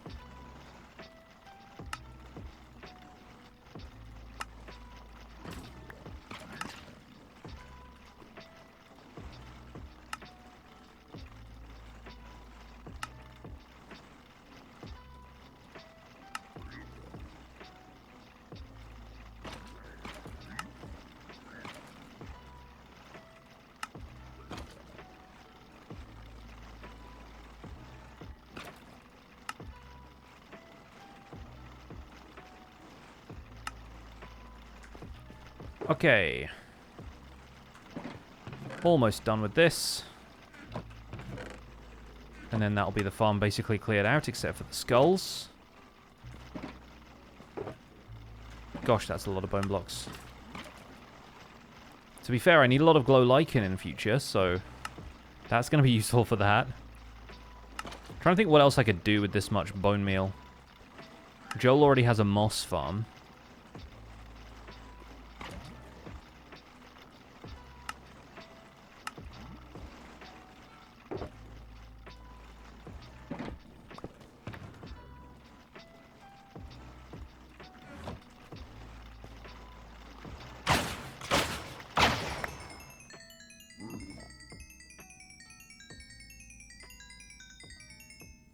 Pretty good.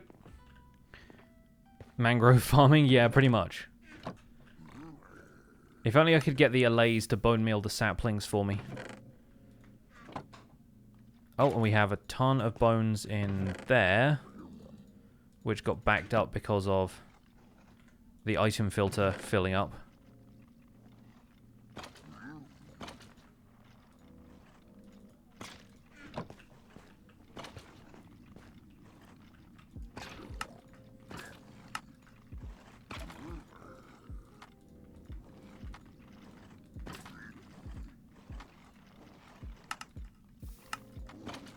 Nice.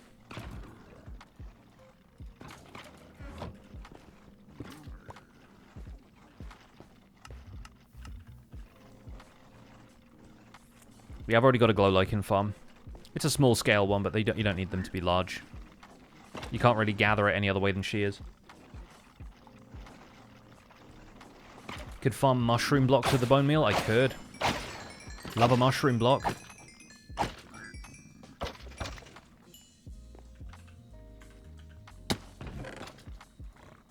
That's 76 skulls now.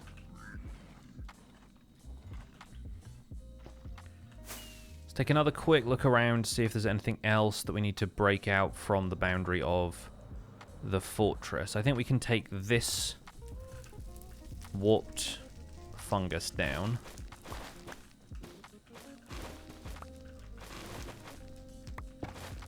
Again, removing shroom lights from the area is a good thing for spawning. Custom fossils for lore. I think we've gotten enough lore out of the naturally generated fossils at this point. They've been a tremendous source of entertainment for all of us. And a source of diamonds for Jimmy.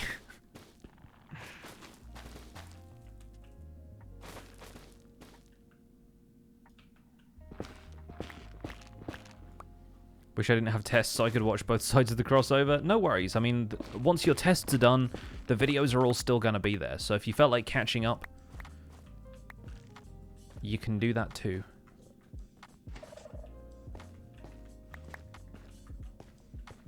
I feel like occasionally trees like this are going to clip into the range of the Nether Fortress hitbox, so I need to be a little careful of those. But for the most part, I think we're good there. And in the meantime, look at this.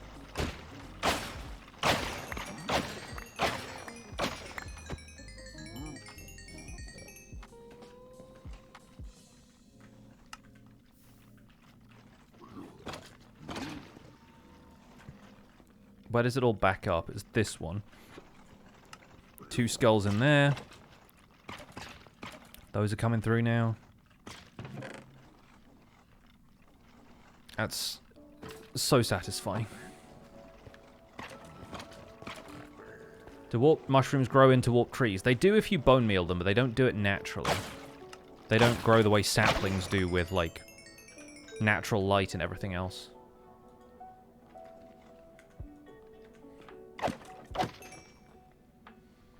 What am I going to do with all these levels? Sit on them and pretend to be outraged by it when I die.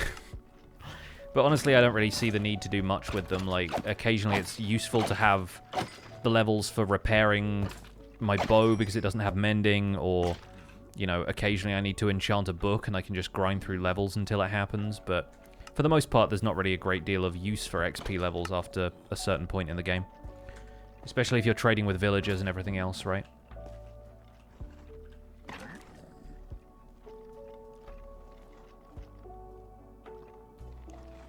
Court 4S, welcome in.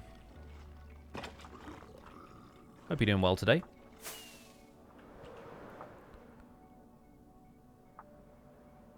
It has been honestly quite fun running around the perimeter of this farm, running around the rail of slabs that I built around here, and just baiting all of the wither skeletons after me.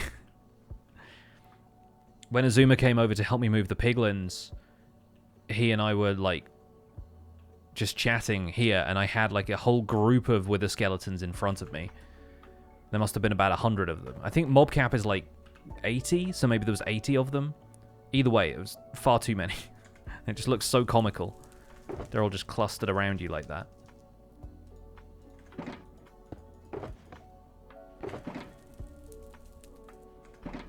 I need to repair this. That's just crime. And immediately put a mangrove button there.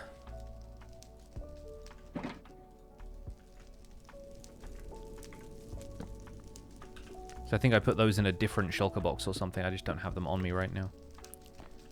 There we go, that's that. Oh, we got a pile up.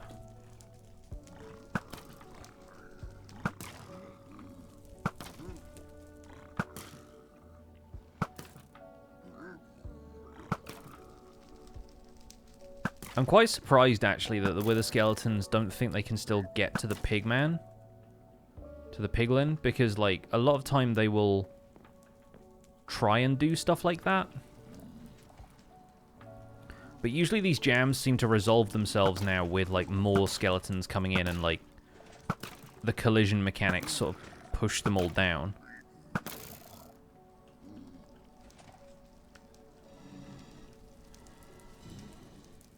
Just a small traffic jam, yeah, nothing to worry about. It doesn't seem to have made the farm noticeably worse when stuff like that happens, so...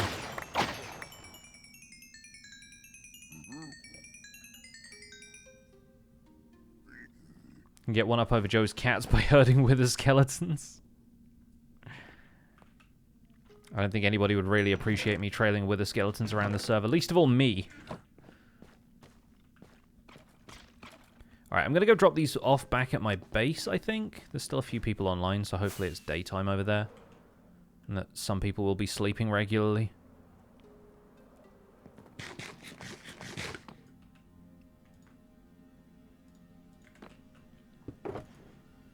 And then we'll grab any more netherrack I have over there, maybe go mine up some more, and think about starting a second platform.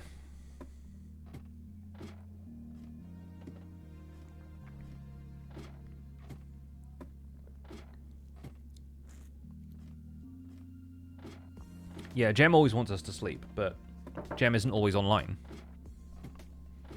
The main problem right now is that if I don't sleep as soon as it gets dark, and I'm at my base, skeletons and zombies will spawn. And if they die, they activate all of the skulk catalysts that Cub has hidden everywhere. And so my entire empire gets converted into skulk, because I build with a lot of natural blocks. And it's not just the ground that's getting converted, it's like the buildings and everything.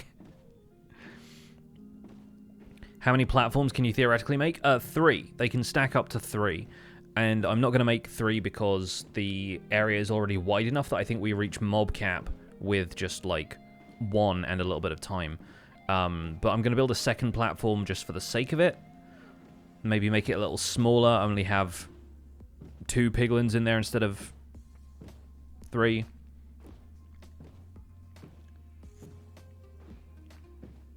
Army of Wither Skeletons in the overworld reminds me of Doc's Ghast April Fools. Yes, the other thing we could do with this is set up a charged creeper farm in the overworld and do like 1-for-1 skulls. Unfortunately, you can't explode all of the Wither Skeletons all at once with a charged creeper, because like charged creepers have to charged creepers only drop 1 skull from any of the compatible mobs nearby. Parishioner, thank you so much for the 11 months.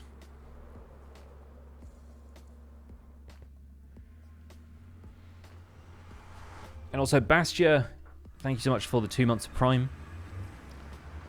Sorry if I missed that one earlier. Appreciate the resub. Works on Bedrock, though. Yes, it does. Okay, so let's drop off all of the bone blocks. What mob would I like to see in the game next? The Sniffer. I voted for it.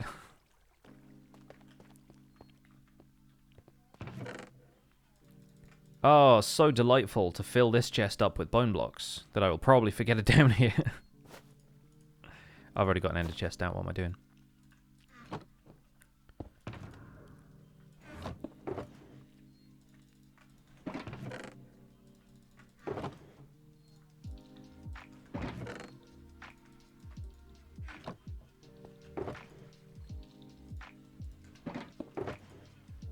Already got some bones here as well. I'm going to keep some of these over by the entrance too.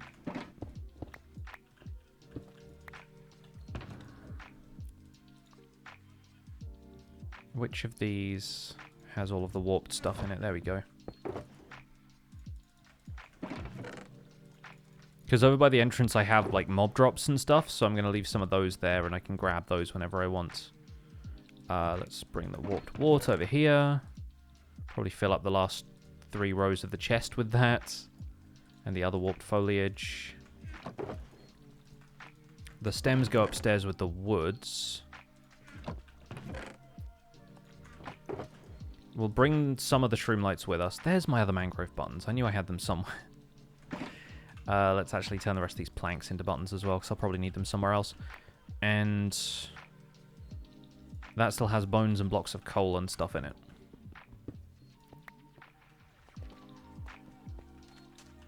I just want the chiseled bookshelves already. Me too.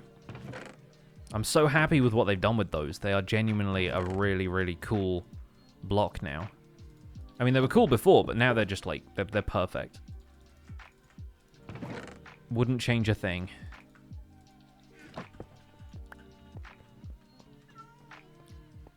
Yeah, glow lichen of the glazed terracotta genuinely makes this look like cracked mosaic tile or something, which I love.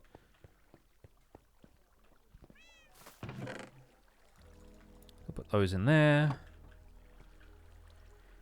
Would I consider being a part of 4th season of Third Life? Probably not, to be honest. Like, it's difficult because I don't want to commit myself to too many projects. It was like when Impulse was talking about, is it the Create series that he was like, he got offered to be, oh, was it Vault Hunters? I forget which, but there was like a modded series that he had to turn down recently where he was like, this is probably going to be really cool, but I just don't have the time. Like, I don't want to overcommit to stuff and then just burn out, you know?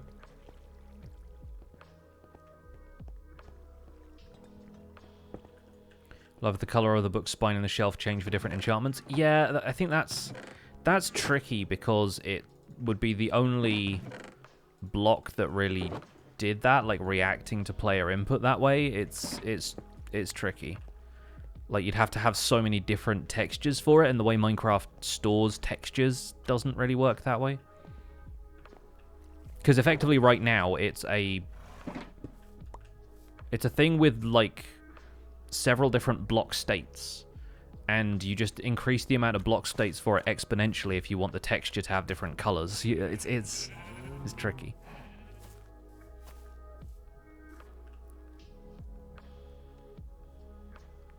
Watching Jimmy stream as well, and because of the difference in energy and pace of talking, we can understand both of us. Yeah, I'm not surprised. Jimmy's a lot more high energy than I am on his streams. My streams tend to be more like behind the scenes stuff, whereas Jimmy's streams are like a show, you know? What's with all the holes in the path? So Joe has been digging up basically my entire base because Cub planted over 200 skulk sensors in my area. So Joe has effectively been cataloging where they all are for me and mapping them, which I think is a really ingenious way of tackling the problem.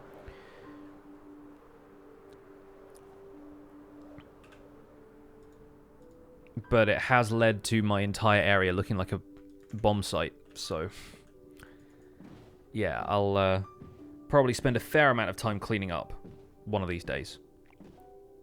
When I can be certain that Cub is no longer going to be doing what he's doing.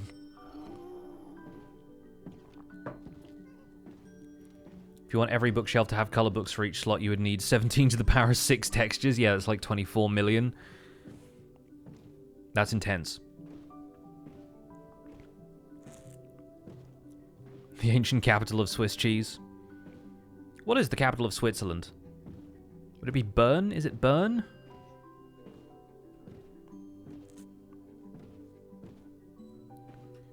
Why not make a texture pack where everything's transparent instead of Skulk? Except Skulk, because then I'd probably dig down into like a cave or something.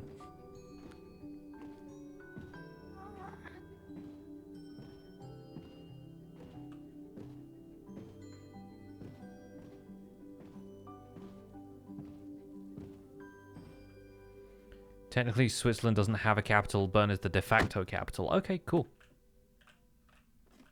Zurich is the largest, but the capital is Bern. Yeah, the capital of most countries isn't just like their largest or most productive city. The UK is actually an anomaly in that sense. Like, it usually is, but it really depends where, like... Depends where the government is, depends where the ruling people are.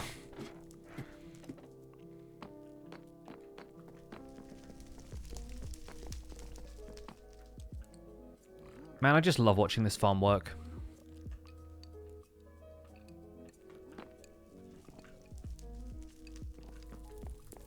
I probably need, like, a better way of getting down here than just dropping off of here and falling into the middle, right? Like, that's got to be an improvement I make. For this farm to be a bit more accessible to people.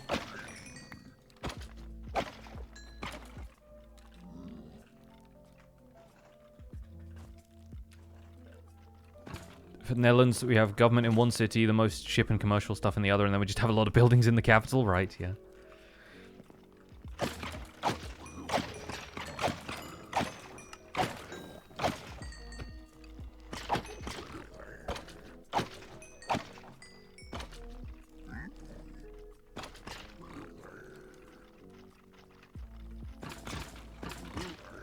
How dark is it without gamma? This dark. It's not too bad. But obviously there's some areas where block light reaches 0, and that's where Enderman can spawn, to speak of the devil. So those are the areas I'd actually really like to light up with shroom lights. This farm would never be fully optimized unless we either spawn-proofed or lit up. Which, I mean, is spawn-proofing, really, the surrounding area. But just got to make sure it doesn't affect the farm itself, which it shouldn't at this range.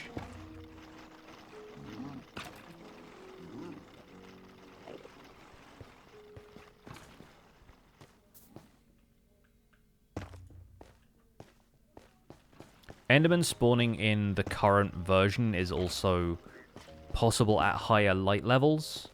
That's part of why I didn't really want to remove too much of the trees around here, because if I just flatten the entire area, you could actually get quite a lot of Enderman spawns here. Just on the basis of it being a loaded area that the player was nearby. Then having said that, they'd still never reach a population of more than about 10, so... It's also quite close to a lava lake. So we got quite lucky with the location of this. Then again, I did look it up. I actually went into Chunk Base and found this and thought, yeah, that's at least going to be nearby enough that I can make a farm there.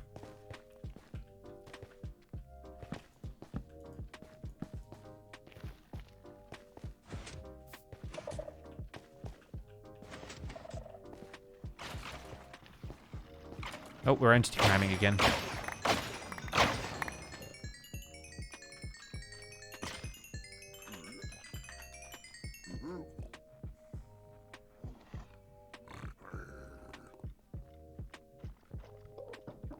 No wonder I have an Enderman at my base. Yeah.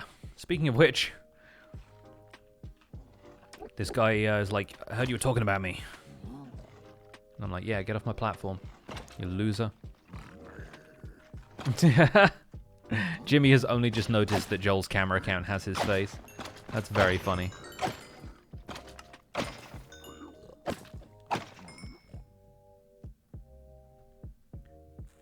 Your friends say that Chunkbase is cheating? Well, it depends what rules you've set for your server. On this server, we've known the seed from the start, so it's fair game because other people have been using it to look up the locations of stuff. I don't think they use it that frequently because honestly, it's sometimes more fun playing Minecraft where you don't know where everything is. That's why the Hermits this season didn't pick their world seed. They had somebody else do it for them because then it felt like, you know, everyone was on even footing, you know? But honestly, I don't think it's cheating if you've decided, hey, it will make it more fun for us if we can find stuff like this.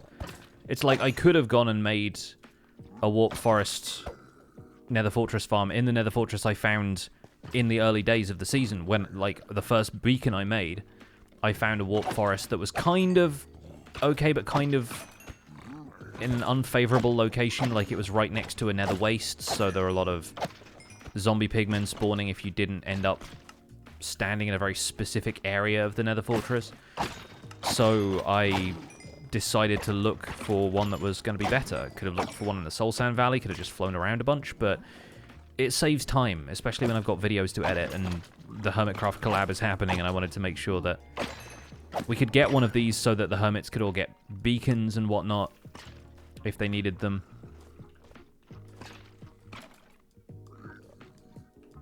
Yeah, being able to look up optimal locations for the sake of content is good for the show as a whole. Yeah, because, like, what we're doing on this server is less about, like, playing Minecraft the hardcore survival way and much more about finding the stuff that is entertaining for you and telling stories, and, like, it doesn't have to be about the purest Minecraft experience on this server, you know? So we've decided that it was going to be that way a long while ago. And, you know, we couldn't have avoided knowing a little bit about this world and knowing what the seed was because we wanted to pick a seed that worked well for the biomes that we wanted and the stories we wanted to tell. So we were always going to look that stuff up, you know? Oh no. He lost his sunglasses.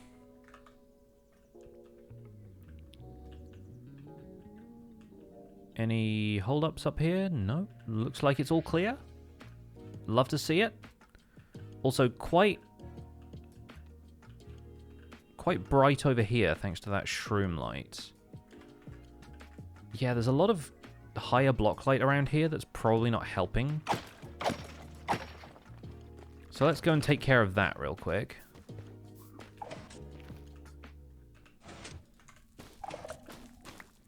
This is why not having the gamma stuff on really helps, because I could not honestly have told you that that shroom light was affecting anything until we just switched the gamma off right there. Oh no, I broke the redstone. Go back. Go back to the shadow.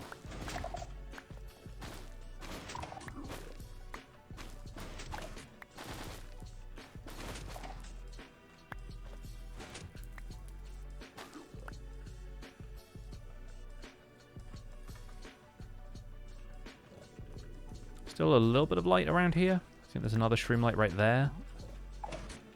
It's probably responsible for that.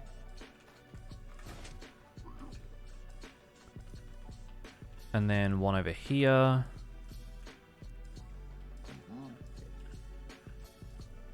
Cheating is not really a thing. I hate people when lie about how they play a game. Yeah, exactly. I think that's the main thing, is that we don't want to misrepresent the way we play Minecraft on this server.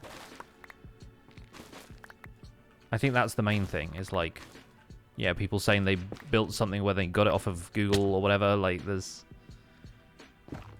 a certain amount of that I find distasteful, shall we say.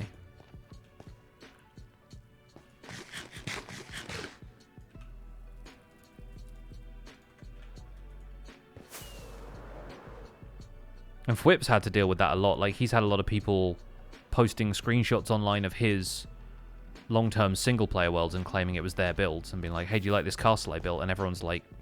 Fwip is well-known enough now that everyone immediately calls them out on it, which is really nice, but, like... why do that? Like, what do you get out of that? I don't understand what you get out of pretending that you built something, you know?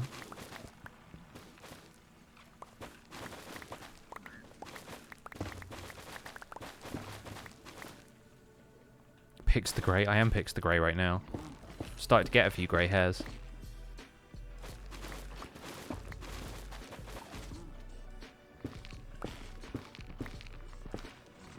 all the accolades without any of the effort, but I genuinely don't understand why somebody would want to be praised for something that they didn't do. Like, that just doesn't feel satisfying to me, and it's just me not understanding that mindset. But yeah, that's just not something I would ever be interested in.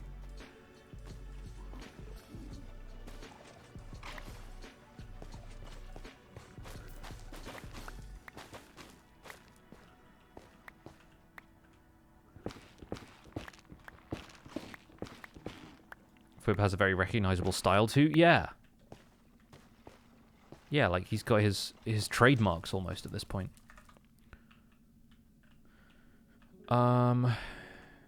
Is there still something lighting this? I think 5 block light should be fine. I think it's coming from that shroom light there. Like, is it that one?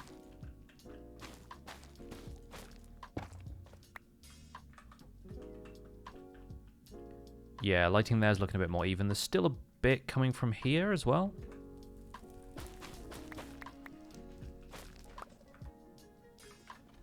It is a very large wither skelly farm. It's going well. Very, very productive. As you can see from the fact that they're now entity cramming in here.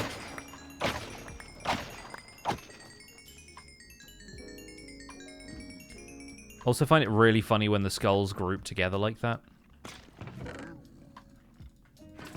Especially given how hard it was to get hold of skulls for the first little while. You remember when we came to this fortress for the first time, chat? It took me like an hour and a half to get a handful of skulls.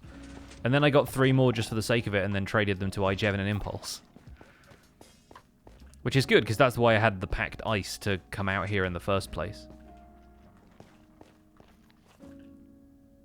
So that was a good trade in the end.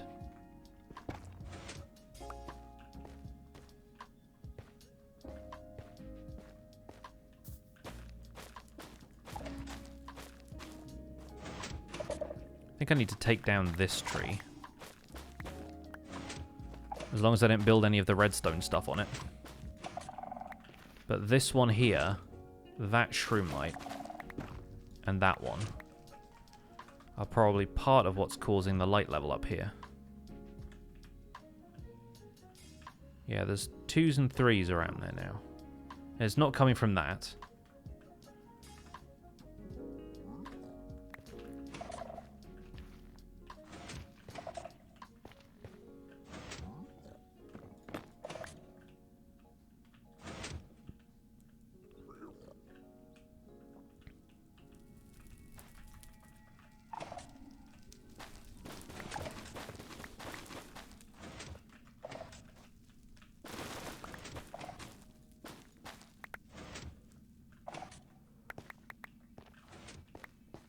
Can see liking your build style so much that taking elements to incorporate it into your own would be nice. Artists to emulate masters all the time. Yeah, and that's fine.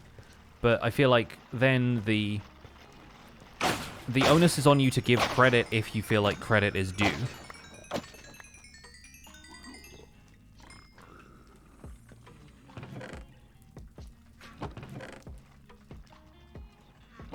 And at that point, it is still your own work that's being put into interpreting some of that stuff. So you are deserving of credit for the work that you have put in. It's just as long as you're not misrepresenting the work that you've done, you know? Yeah, inspiration and plagiarism are 2 very different things.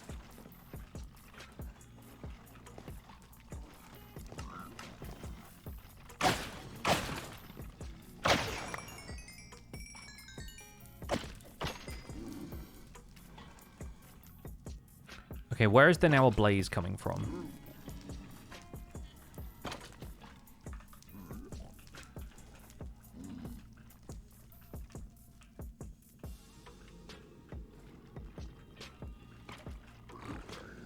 Okay, that's back here. So that might have just spawned on this landmass.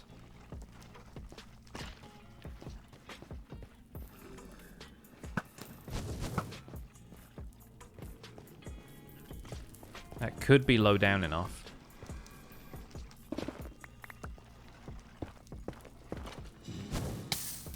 Oh!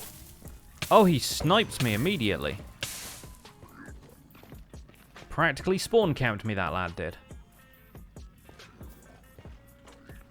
It's like it either drifted down from somewhere up here, or it spawned on this section there. What does one do when you get to ridiculous XP levels like this? I mean, just sit on them. You can't really do a whole lot with them. You don't spend levels on anything aside from repairs or enchanting at this point, so I think it's just funny to have this amount of XP. And I didn't try and obtain this amount of XP for any particular reason. It was just a natural consequence of using the copper farm.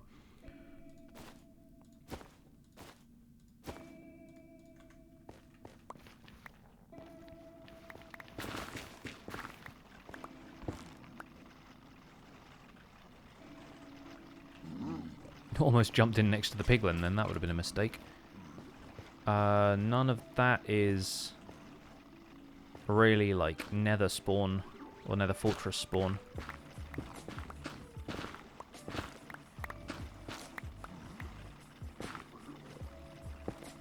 We'll leave one block there.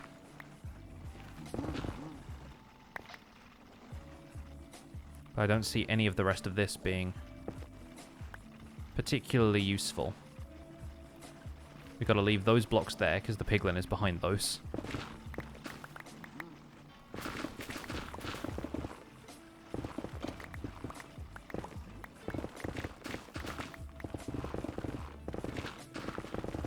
I should probably switch to my fortune pick so I'm not getting all of the nylium, because we'll need more netherrack for the next platform. So I'd prefer that to the nylium, really. Although you could probably plant wither roses on nylium, right? I feel like it'd be really funny to have a second spawning platform that was all nylium instead of netherrack.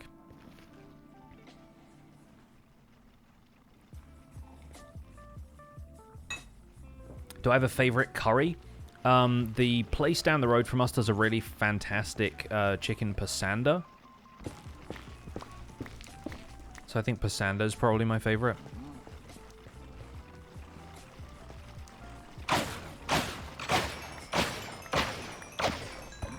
We used to live near a place that had a really good one as well, so I tried it at the new place and was excited to find that it was just as good.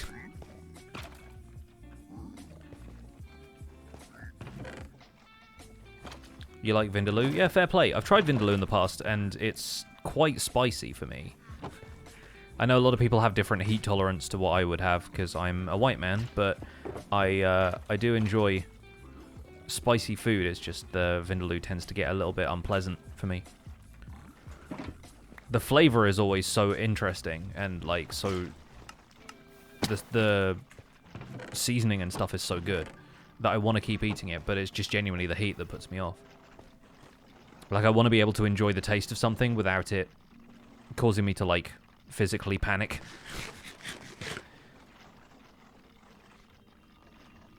Should make it how you run empires like X. The thing is, I don't run empires. Whip does. So it's not exactly my series to explain, you know? I just live here.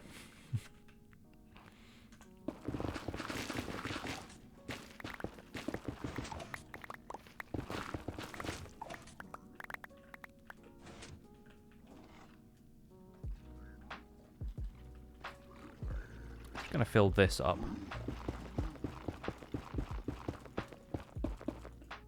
I think it's important that that stays open for line of sight, but they can see the piglin quite easily from there, so that's all fine.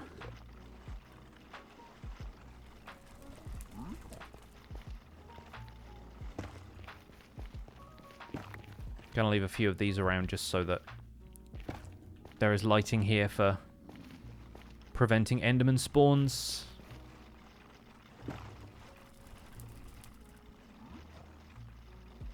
I don't think there are too many other places where we can get nether fortress mobs anymore.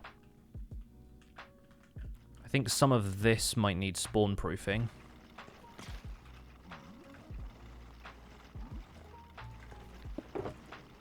Where are those buttons that I made earlier? There they are. Let's use stone buttons and mangrove buttons. See how many we need first.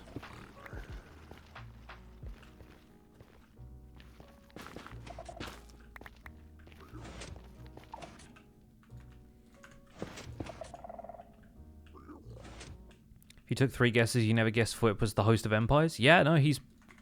Not only has he been the host of Empires for a while, I think he's worked for...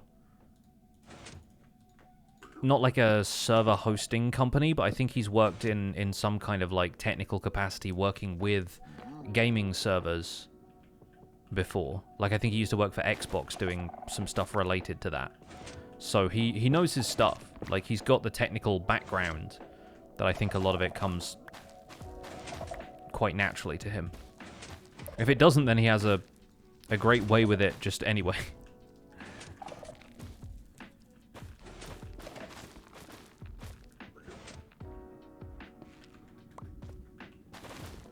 But yeah, Flip has been the mastermind of this series really from the beginning. From Empires 1, like it was always his baby.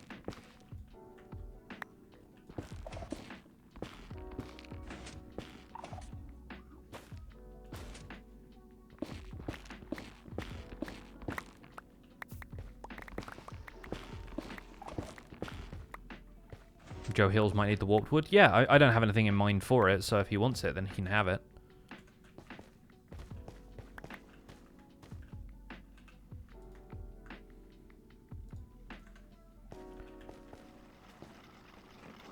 Oh, look at this. The rippling noise is back.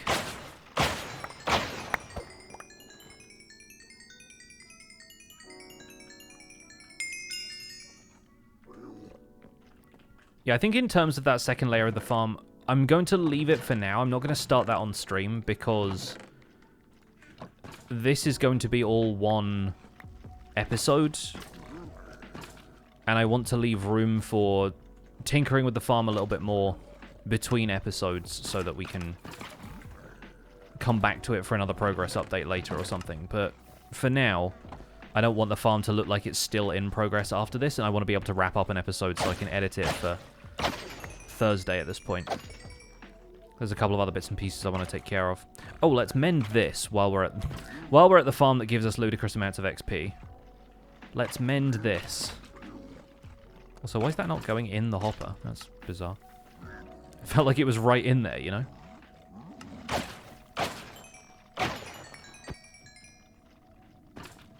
Yeah, this farm's pretty intense. It's working very well, though. And chat has had some excellent ideas for innovations. So this skulk sensor now detects when a wither skeleton falls down here, and that's what pushes them to the end of this blue ice road. This one's being kind of stubborn, but eventually another one will fall, and they'll all get pushed, and the next group will get pushed. Eventually this guy's just going to decide to pathfind over here anyway, and he'll see the piglin when he does.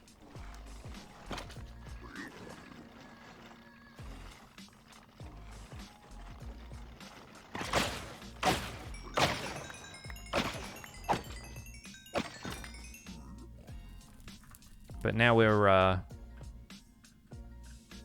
probably only 1 or 2 spawning spaces in here that don't have wither roses on. Look at that. Look at the pack spawning. Oh, it's so good. And they do occasionally get stuck in little clusters like this. But again, their pathfinding usually resolves issues like that.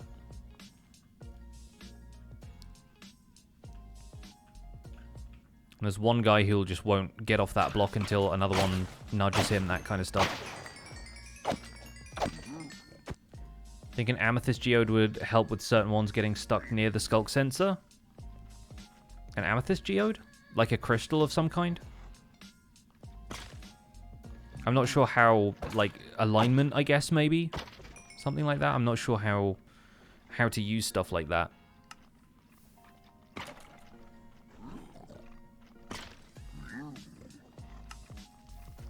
Doesn't it make noise when walked on? Oh, like a block of amethyst in the floor? I don't know if those kind of sounds are picked up by skulk sensors, are they? I mean, I'm not certain that it would be different from from like just the natural footsteps that the mob creates. Because those do show up as footsteps in the subtitles. Like when these mobs run around. Also, the wither skeleton rattling, you feel like would, but I think those are... Yeah, see, that shows up as footsteps. So, normally when they walk around, they should. I think it's just because there's ice right there. But yeah, Mr. Zillio's been full of good ideas with the skulk sensor recommendation, so... it might be worth a try. Honestly, though, it doesn't seem to cause any kind of deterioration of the farm in general, so... I'm fine with that. Yeah, the one way we can really optimize this, because the kill area doesn't allow for mobs to spawn directly above, because we're not far enough down. Mainly because I didn't want them to die of taking too much full damage before they got into the kill area itself, so I think another platform above here would be a good idea. I'm also not certain of the spawning sphere of the farm if we end up spawning any other mobs in, like, far off places, like down here. I think that's far enough out of the way. I'm not seeing any, like, zombie piglin spawns out here or anything. And that's the nearest biome. Like, nothing around here.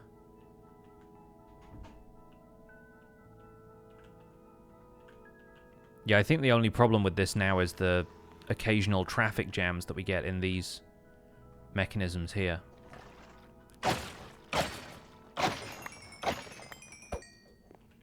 Which seem to either resolve themselves, or sometimes I just need to go and give something a kick, you know?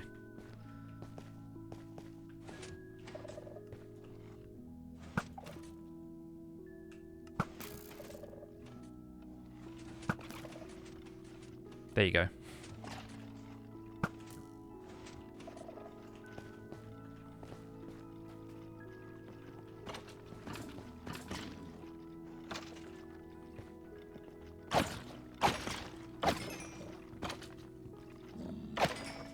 Yeah, there's lots of different ways that we can prevent them from taking too much full damage, but... No, with the skeletons won't drop their heads from full damage. It has to be a player kill. So either a player or a tamed wolf needs to kill them. Server getting busier? So, certainly seems to be.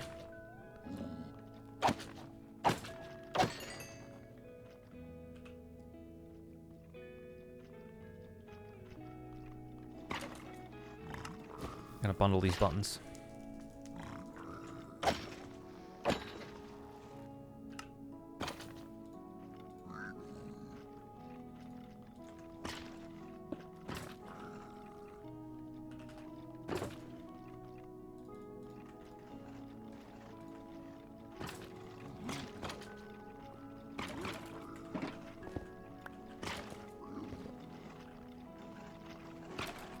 Why can't it just be a drop chute? Why does it need the fences? The fences are really there to allow two wither skeletons to walk in side by side.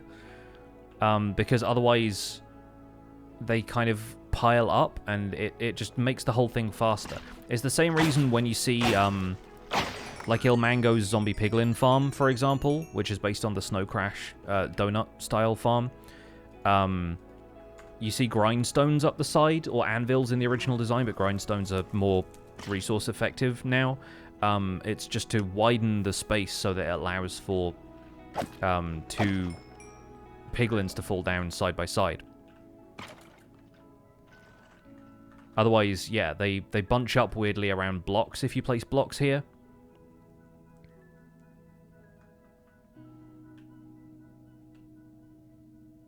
And so you need this kind of plus shape that I've set up here. And then they need to be condensed into a one-block space, so they fall on these pressure plates, and the pressure plates push them in towards the center. When I was doing a bit of experimentation, this just seemed like the most effective way to do it.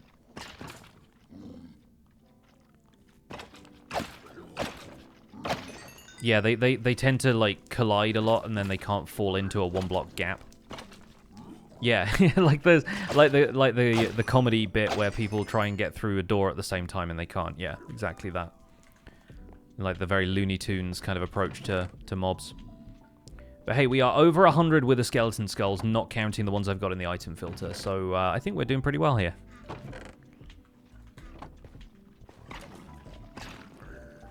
And we have Impulse and Tango online. Right as I feel like I've wrapped up my Wither Skeleton farm.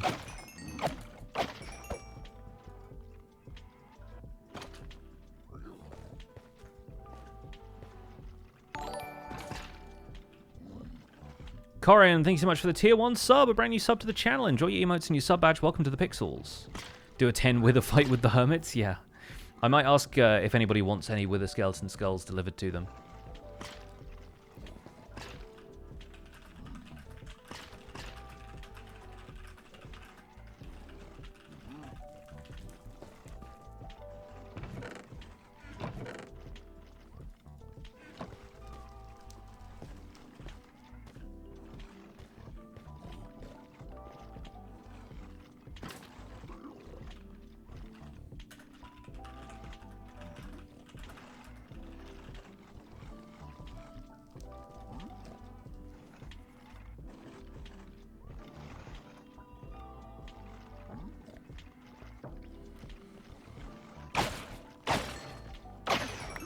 Well,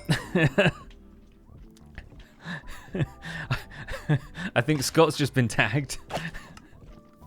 So soon after he logged in as well, oh my goodness.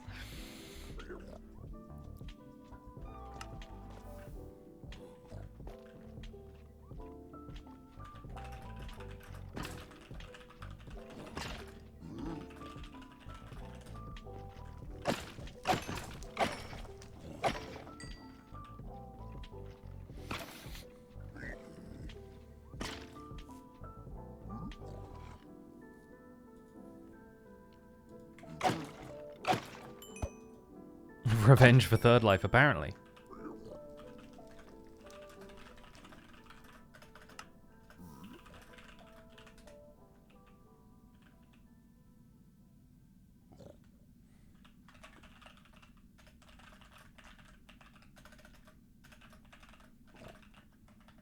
Ironed out some the issues on stream.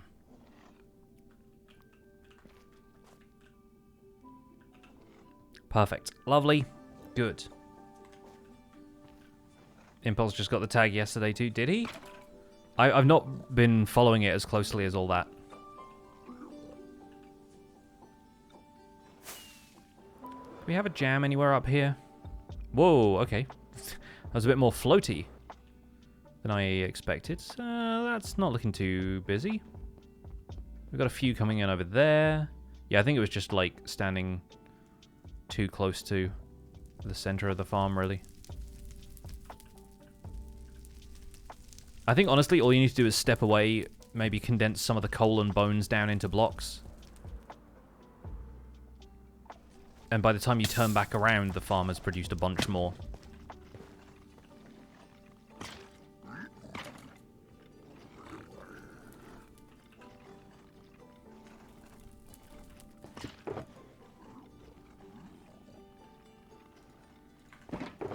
But that second platform will really push it to the next level, you know?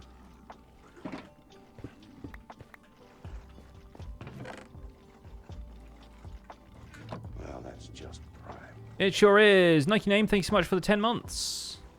Farm looks really good. It's doing pretty well.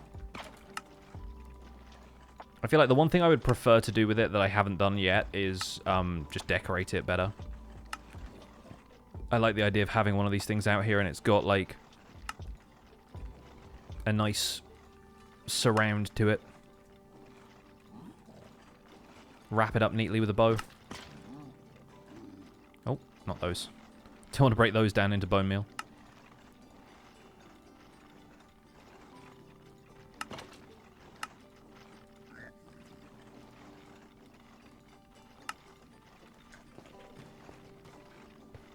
Oh yeah, it's moved again.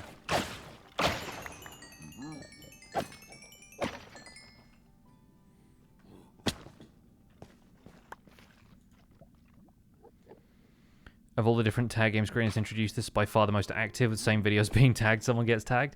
Well, I think we all recognize that we've got a limited amount of time in which to do it, because the hermits are trying to get home now and everything, so we've got only so much time we can spend with the tag, and we can't, like, plot grand schemes of how we're going to tag somebody in the next video. And there's always the concern of, like, what if somebody gets ill or whatever? They can be gone for a little while and not come back to it for a bit.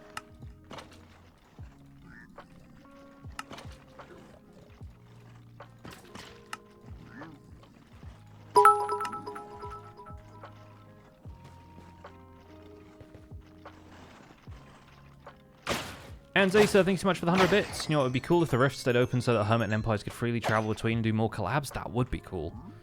I don't know if that's how space-time rifts work, though, you know?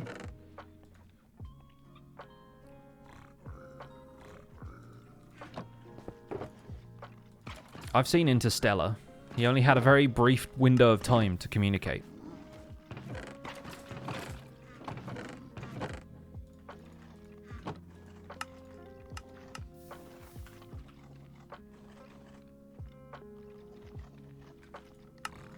Whip didn't say anything about whether he wanted with the skeleton skulls now, so...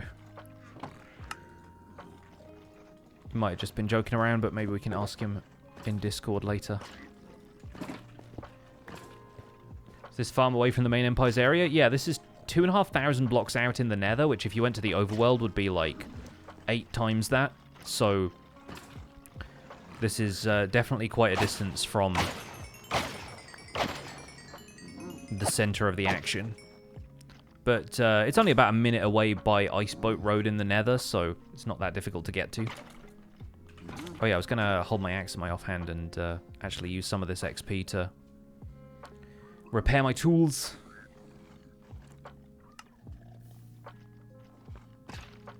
Yeah, I need to ask Gem the secret of multiverse travel. She's just born different. Maybe it's Maybelline. Why that far? Just for a good spawning fortress? Yeah, so this one was the only one I could find within a few thousand blocks that was dead center of a warped forest biome, which is my favorite biome to build these in, because not only do you get really good fortress spawn rates, you also don't have to deal with actively hostile mobs like ghasts and skeletons, which is the problem of building it in a soul sand valley, which are also a very good biome. But the way the mob cap works for Enderman means that you get tons of fortress spawns. It was quite hectic putting this thing together.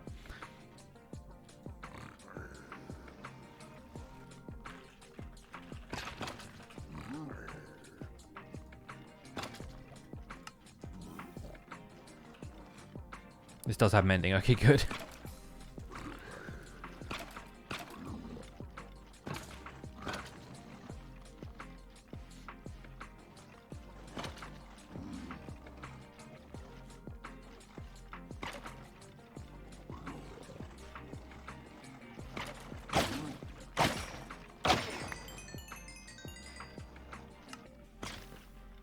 So many bones. Oh yeah, I should probably not leave them in this hopper. That one's locked. Boop.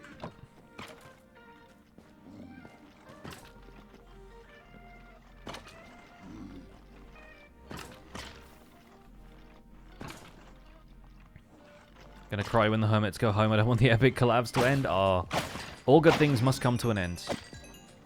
I think that's the thing about this, like, events like this, they have to have an ending at some point, because otherwise, like, you don't get to appreciate how special they were. I think there are a great deal of those, like, TV shows and stuff like that you didn't want them to outstay their welcome. And the stuff that you feel like either got cancelled in its prime or just, like, told a good story and then got out of there, I feel like that stuff is way more beloved.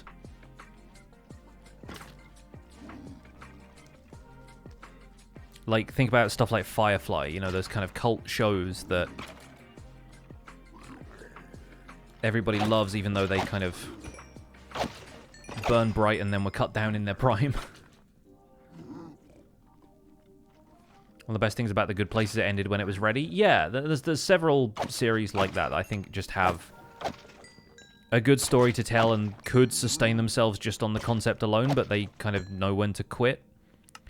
I've heard that like shows like Supernatural, yeah, like are the prime examples of when they just wanted to keep it going and keep it going, even though the story they were telling felt like it had reached a natural conclusion years ago. It's like the American format of presenting a TV show tends to be, hey, we got a successful formula, why rock the boat, you know? If it ain't broke, don't fix it. I'm wondering if other mobs are building up somewhere else. If there's, like, any Enderman spawning up here that's maybe slowing things down on the platform. Because there are these lulls in it where I think, yeah, we could maybe do with another platform. I think maybe some of the fires over here aren't helping with spawn rates in this corner as well. Because there's, like, some 6s and 7s. Although I think most of those should still be spawnable for wither skeletons. Because they can spawn in, like level 11. But from the look of the next snapshot, it's going back down to 7 to nerf portal-based farms, so we might need to future-proof against that, just in case this Empire's server sticks around longer than 119.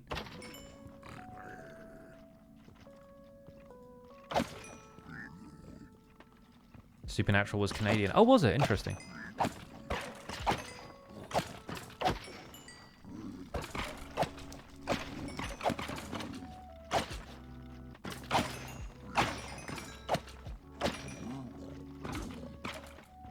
People are saying The Walking Dead is kind of similar. That's interesting, because, like, The Walking Dead as a comic, I don't know if it's still going, but that also had a lot of issues. And in terms of, like, there were many chapters of the story released. Like, there were many issues of the comic, not like the comic had issues. Decide for yourself whether it had issues of a different kind. But I gather that the show is kind of dragging on, and I'm wondering if that's because of the writers. Like, the comics not catching up fast enough for the show and them having to do, like, filler kind of stuff, or if the show is kind of telling its own story at this point. Walking Dead literally just ended. How long's that been going for, then?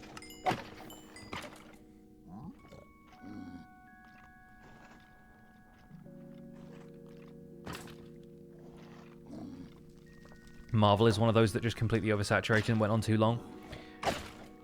I kind of agree. Like, I've stopped watching absolutely everything that Marvel does. I've watched a couple of things recently because we have Disney Plus now, so we were looking for movies to watch when my father-in-law was here, and he loves that stuff. He's, like, really into kind of family action movies. And, yeah, I think, the Marvel stuff, obviously, they have a lot of different stories they can tell with different characters and stuff, rather than just focusing on the same characters all of the time. So there's still some movement in that. But yeah, I haven't really taken such an active interest in the Marvel stuff the way I did, like, at the beginning when Avengers felt like the greatest thing ever, you know?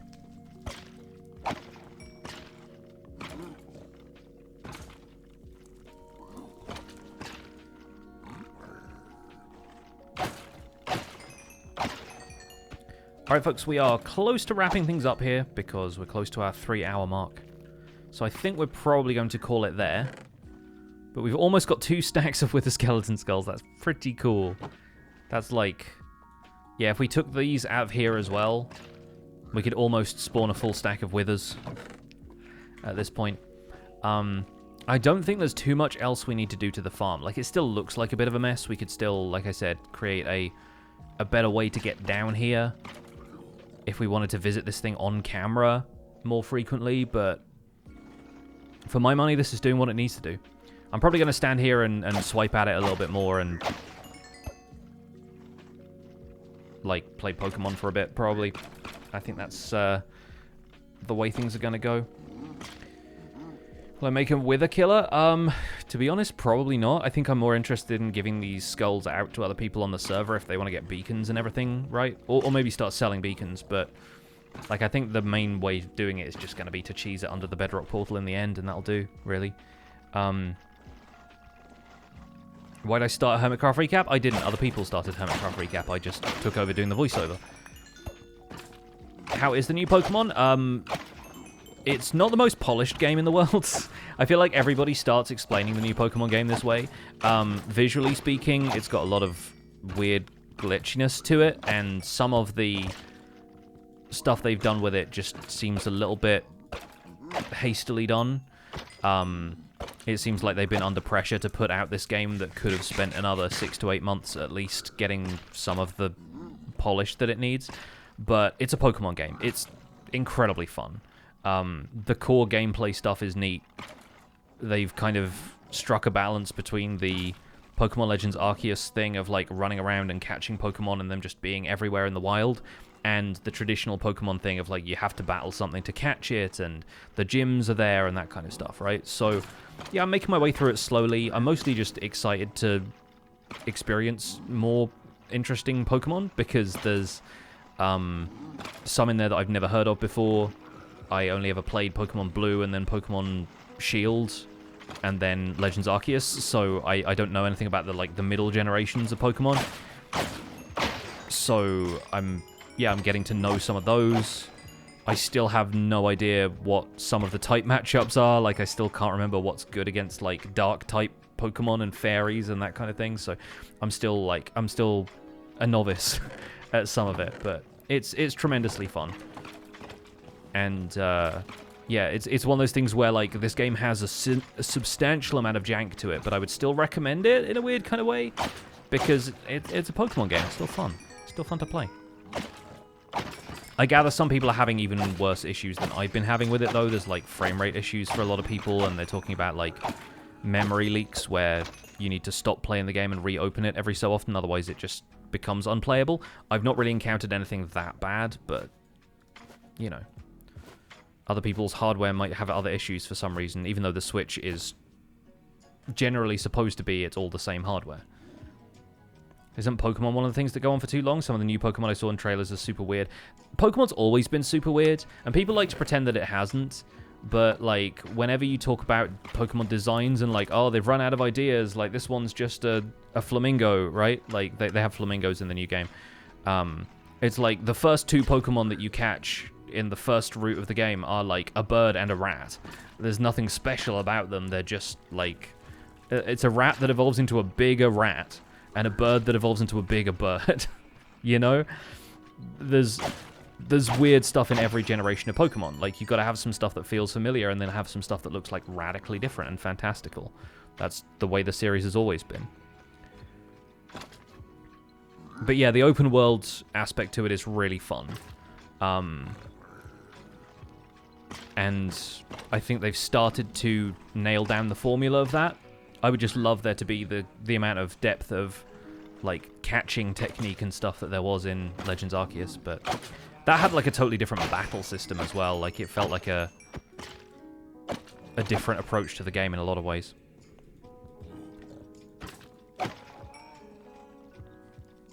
Alright, folks, we're going to leave things there for tonight. I will love you and leave you. We're going to probably stick around this farm for a little while longer, but I don't want to worry too much about doing that on camera.